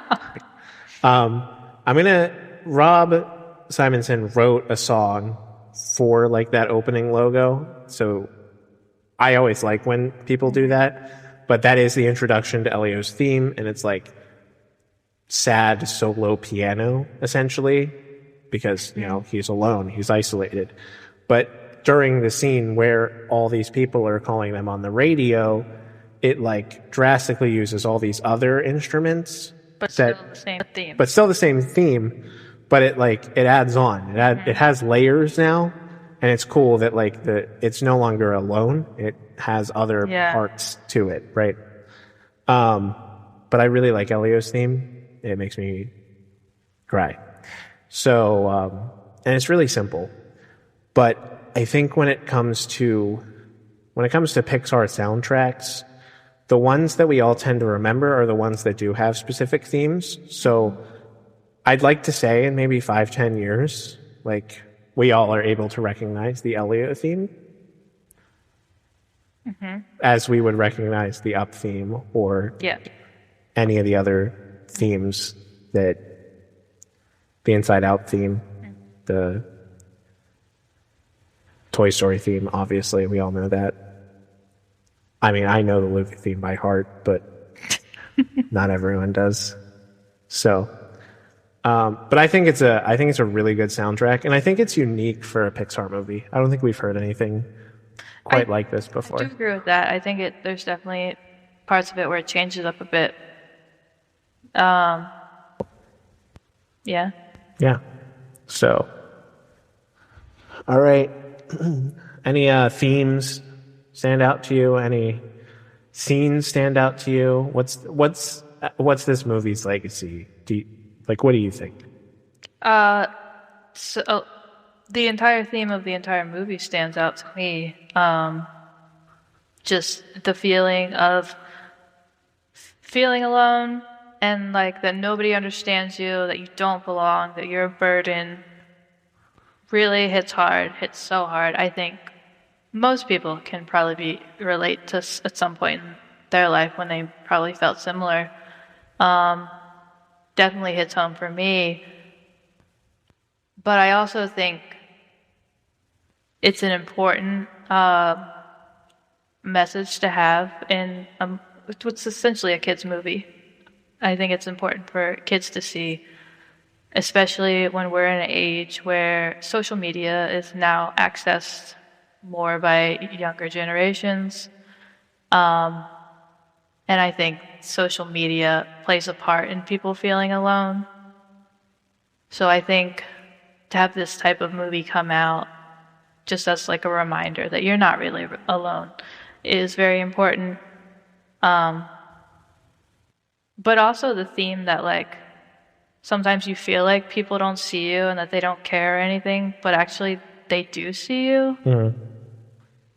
And maybe you just can't see that is also something that strikes with me. I definitely think that's a subtle one in comparison to the one that they like, because the first one you said is definitely like the main theme, but I think having like the parents or like Olga and Grigon in there, like I said it earlier, but like you can still love someone and not fully understand where they're coming from, I think. And I think that's what, like, they both struggle to relate to their children. I know Olga isn't Elio's mother, but custodial parent. So Yes. They kind of struggle to relate to their child, but like they still love them and know so much about them. So I think that's the more subtle one that's in there. Yeah. I think it's also like a reminder that like making it known that you see people, you know? I think that's an important thing to take away. Mm-hmm.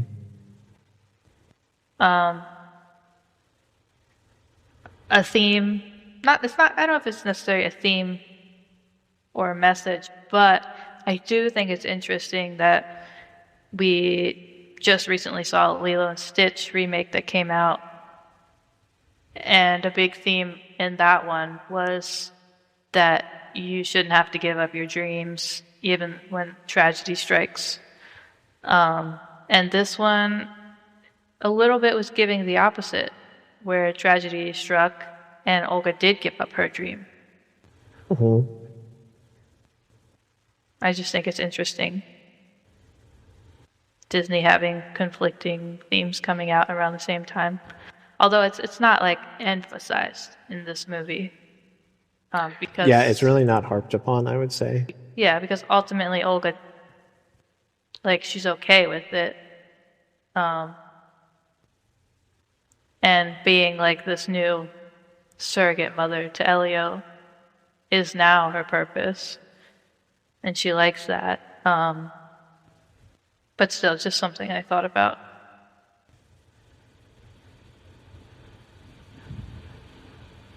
Standout moments.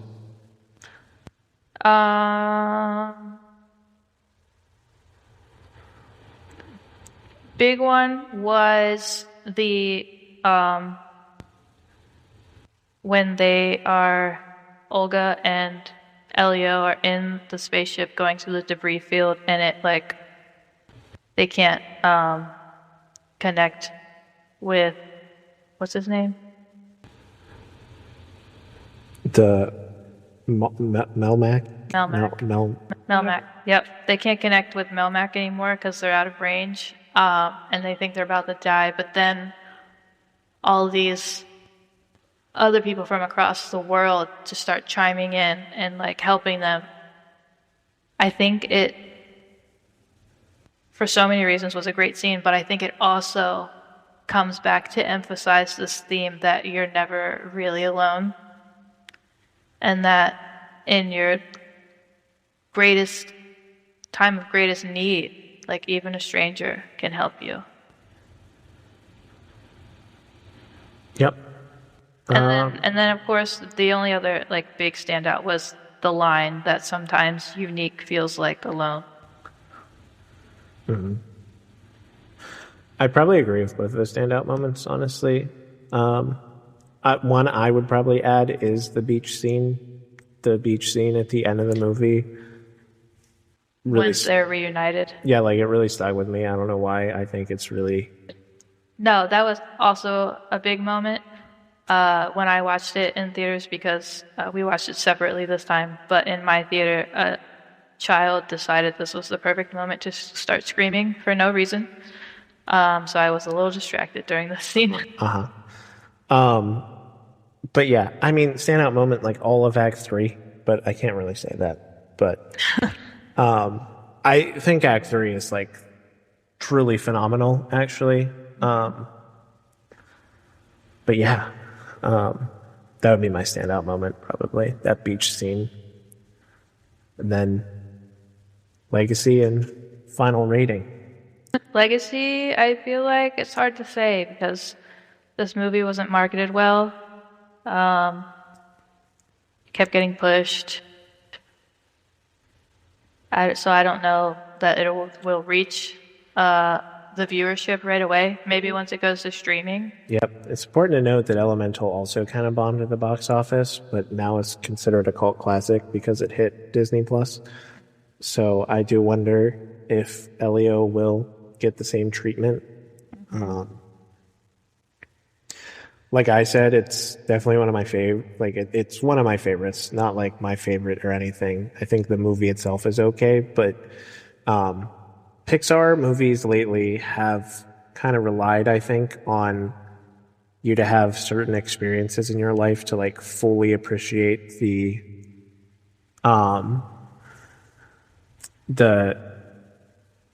catharsism that comes, I don't know if that's the right word. The depth. Yeah, the emotional catharsis that comes with the ending of the movie. And I think the last one that most people could relate to is Inside Out 2, which really wasn't that long ago, last year. But before that, I think it's been kind of rough. So, but I think Elio is something I think a lot of people can relate to. I definitely related to it more than some of the other ones in the past. Yeah. But I hope that solidifies its legacy as like a good Pixar movie. But in terms of it like coming to any Disney parks or anything like that, I'd be surprised if we get a lot, if anything at all. Unless it does blow up when it comes to streaming or something. Yeah, exactly. So, with all that said, what's your final score of Elio? My final score is a 3.5.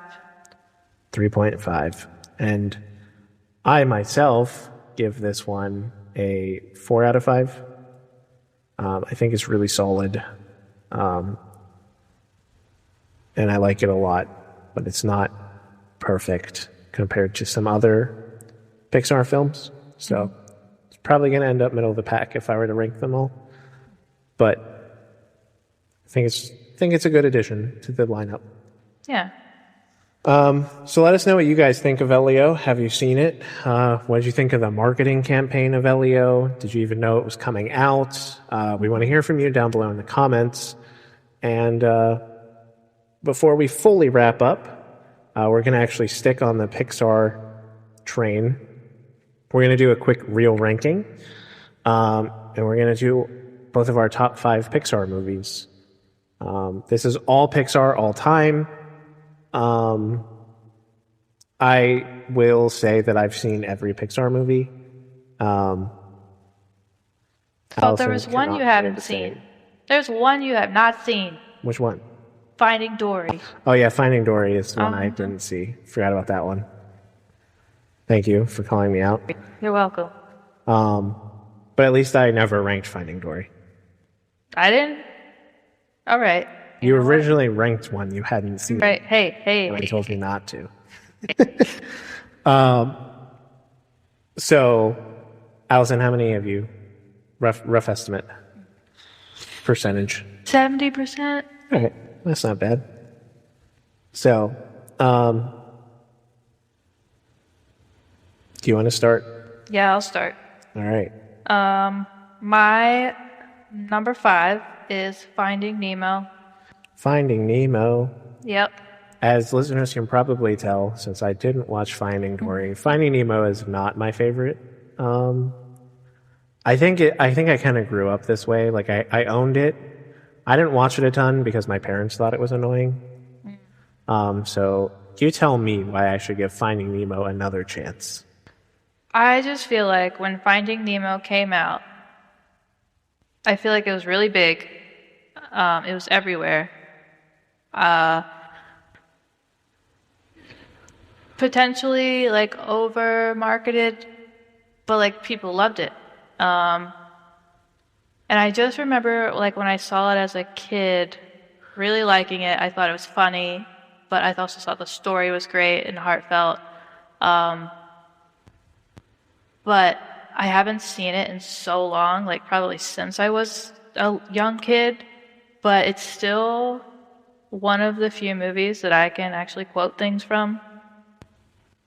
Because I don't really quote things from movies, but I remember so much from this movie, so I just had a lasting impact on me as a kid. Mm-hmm. That's all very fair. Yeah. My number 5. This is going to be a hot take that it's low, I think. I do want to preface this by saying that I view all 5 of these movies as 5-star movies. All 5 of mine. So I just had to go into like which ones I like more than others at this point, because I think they're all brilliant movies. So with all that hype up, my number 5 would be Ratatouille. What? Just want to say that this is actually my number 1. And this is Allison's number 1. So I'll talk about why I like Ratatouille, and then I'll hand it over to Allison to talk about why she loves Ratatouille and thinks it's the best Pixar movie of all time. All right, I will also preface that my top 5, probably my top 4, were hard to rank. Well, you put it at 1. Yeah, I know. So, Ratatouille is really good. I love the premise. I like to cook, and I like the lesson that like anyone can cook, including this rat. I like the small stakes movies, kinda, and I think Ratatouille has kind of small stakes. I mean, a lot of Pixar movies have small stakes, I would say, but feels one of the smaller stakes. Like it's just like a restaurant is going to be shut down, whatever. But when it's a restaurant that everyone knows and loves, like that's a little more emotional. But I think Ratatouille is unique in that it's emotional catharsis that like pretty much all Pixar movies have is different than the other movies, and that I don't think it's gonna make you cry. Yeah. But I think it's gonna make you reflect. And I think that's interesting. I think that's really fun. The characters here are great. Every single one of them. Remy's adorable. I mean, what is there not to like about Ratatouille, really? Exactly. As the number 1, do you have anything to add there? This is another one that I haven't seen recently, but I remember so much of it from when I was younger. I just love the story, not in like a deep way, but like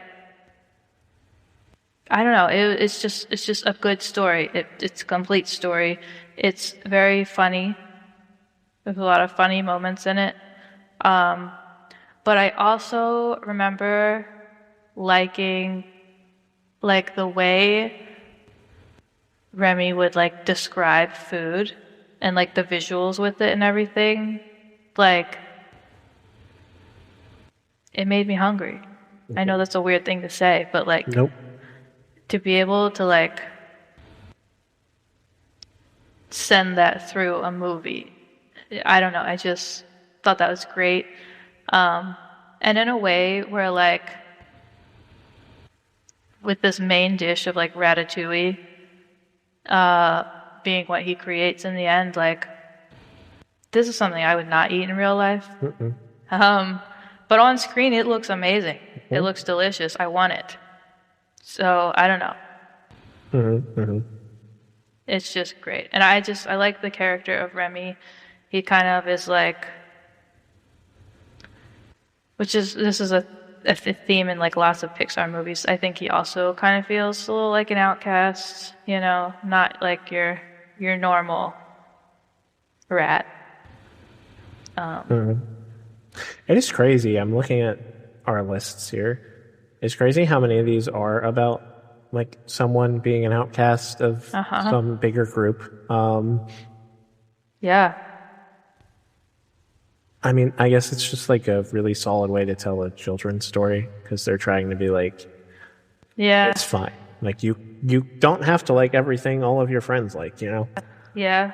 Plus, like, I feel like it's one of the things children like universally can relate to is like this wanting to feel like you belong. Yep, for sure. Yeah. So, we'll move on to my number 4. My number 4 is crazy, but I have a reasoning behind this. So my number 4 is Luca.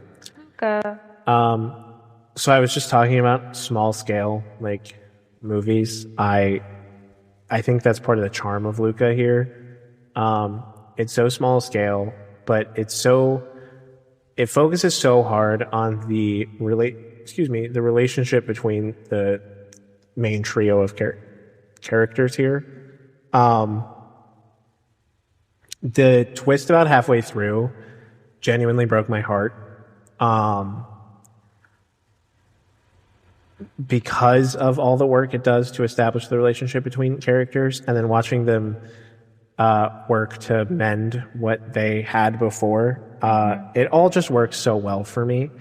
But the thing that makes Lucas stand out to me is the ending, because of when I was talking about how Pixar kind of feeds off of experiences that your listener, have had.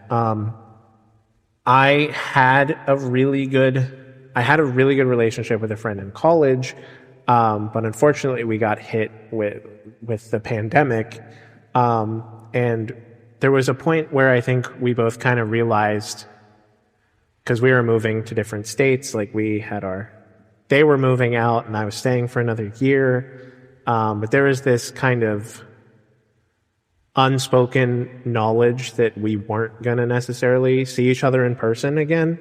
And it wasn't like, yeah, we can still text and call, but like that's not the same as like Yeah. hanging out in person, right? And it was like an emotional blow for me because I really enjoyed the presence of this person. So the ending of Luca makes me sob every time because the timing of it, was rough, and now I just continue to think about that moment every time I watch them. And that's not even the same because they're presumably going to see each other again at the end of the school year. But I think they nailed everything about that ending, where where Alberto like makes the decisions that he does to sacrifice kind of his friendship, knowing that it's what's better for Luca in the long run.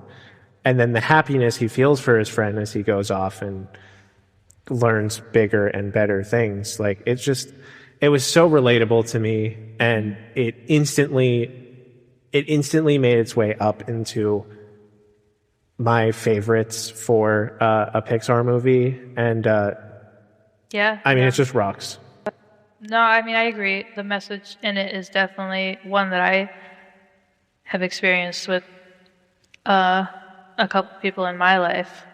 And it's bittersweet. And I think it's also just part of growing up. Yep. So you want to move on to your number 4? Yeah. My number 4 is Monsters, Inc. It's a good pick. Another movie that I just really remember from my childhood. Probably another one that I can quote a decent amount from. I feel like I saw this one when I was like pretty young, like 5 or 6.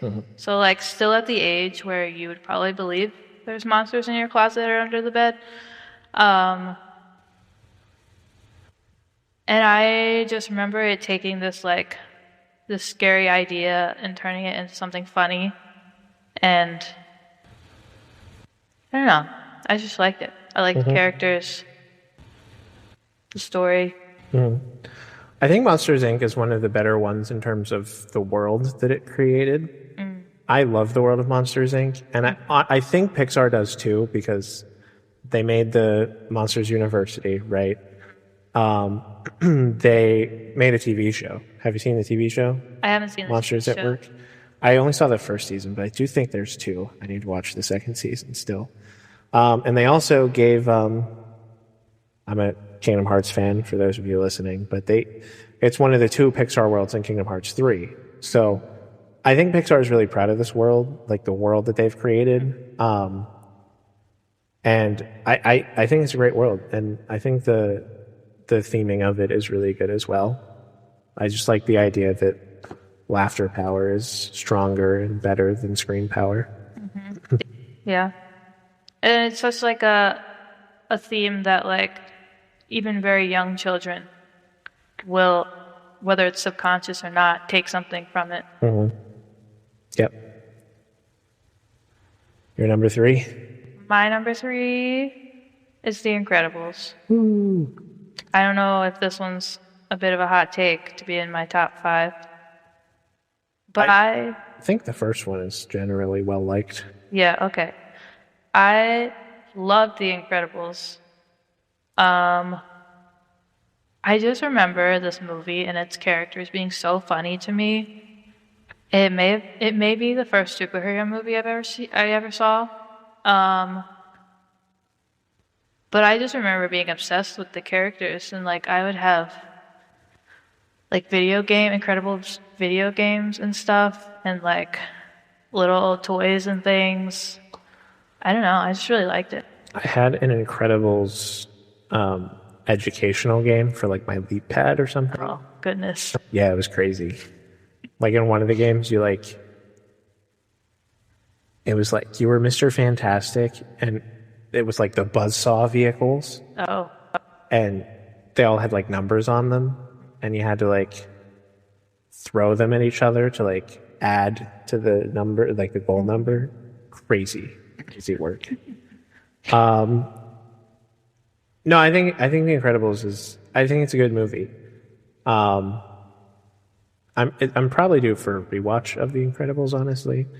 But for me, Incredibles 2 has completely kind of demolished the Incredibles universe.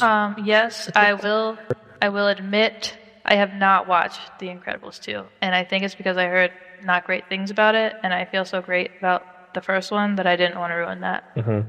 Because they first announced that it was coming out, I was so hyped because it had been so long, and I loved the first Incredibles, but then I heard not good things. Yeah, I thought it was okay. I didn't love the second one, but yeah, I mean, I think the first one's good. It's probably, for those that don't know, I don't think anyone does, because I don't think we've actually discussed any of his scores ever. I think it might have been my first introduction to a Michael Giacchino score.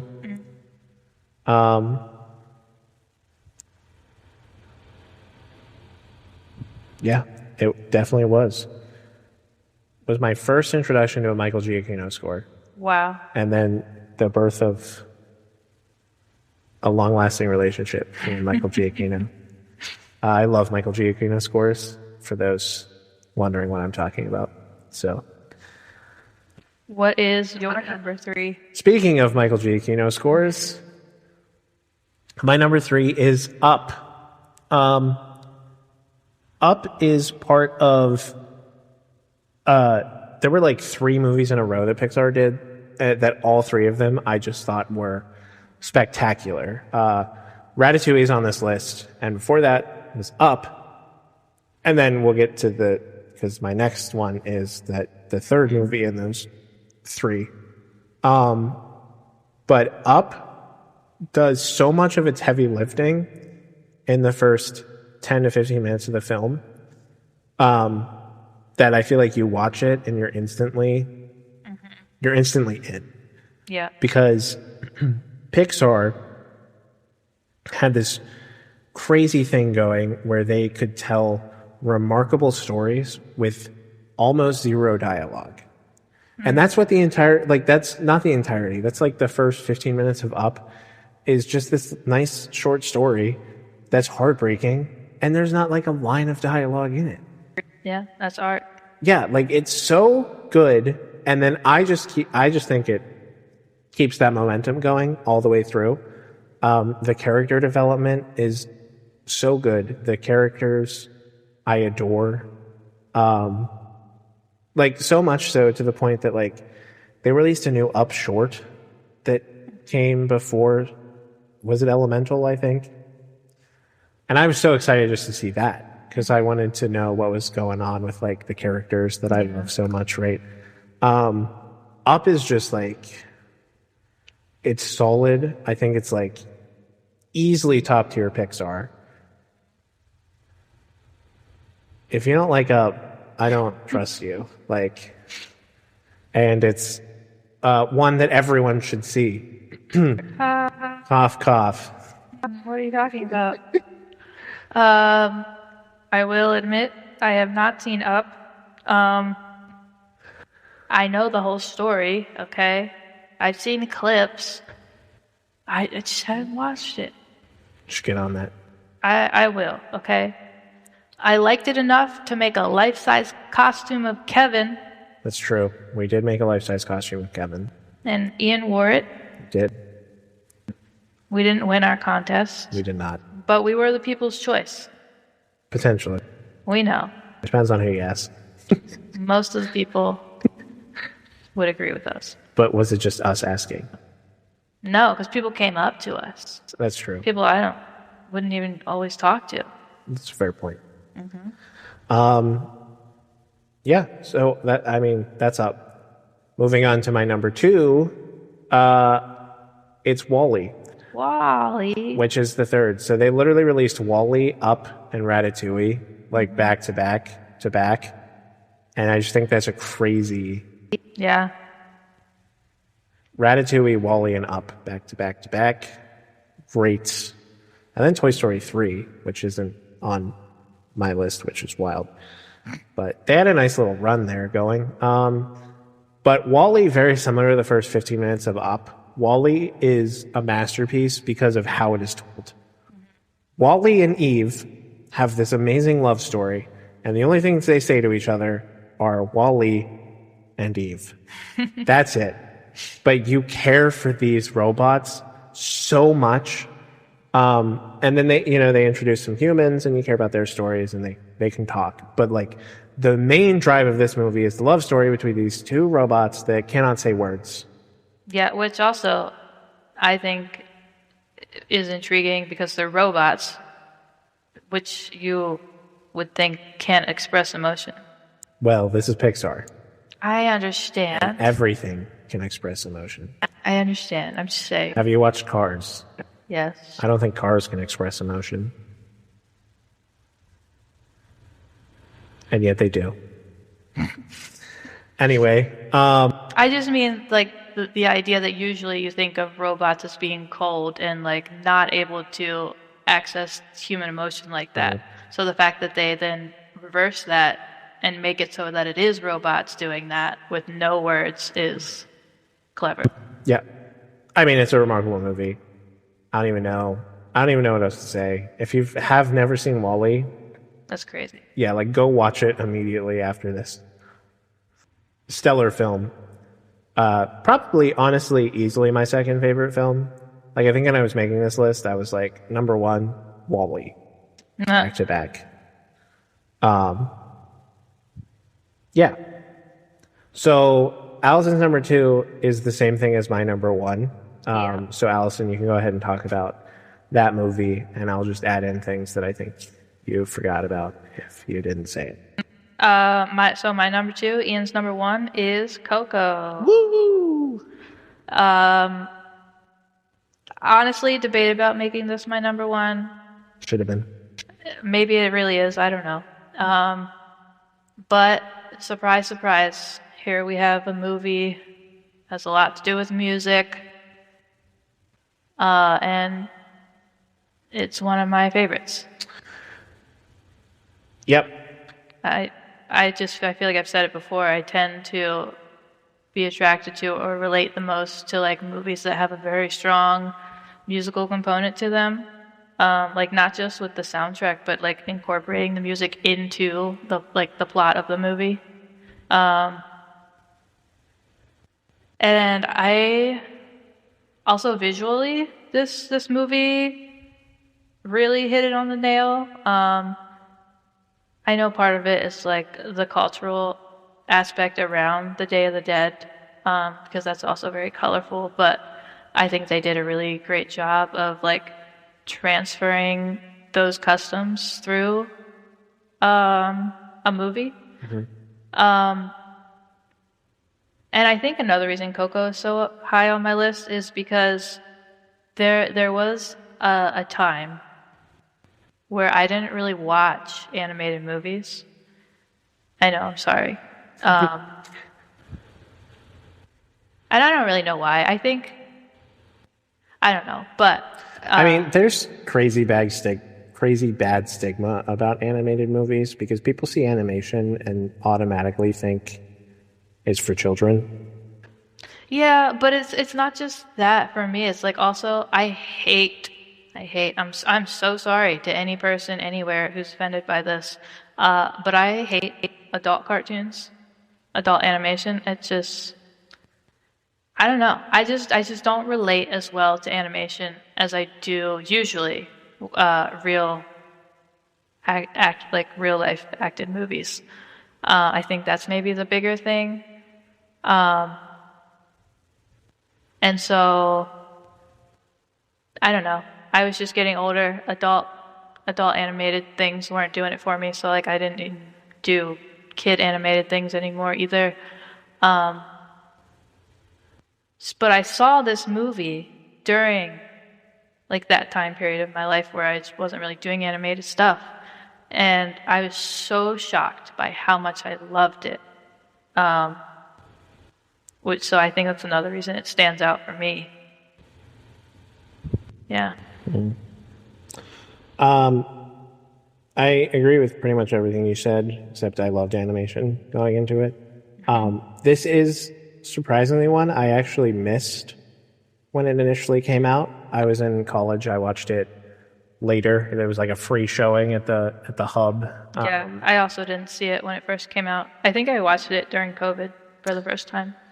I just remember like sobbing for 20 minutes after the movie ended, like in the random lobby of our hub building, and it's so crazy relatable. I think it tells a crazy important lesson.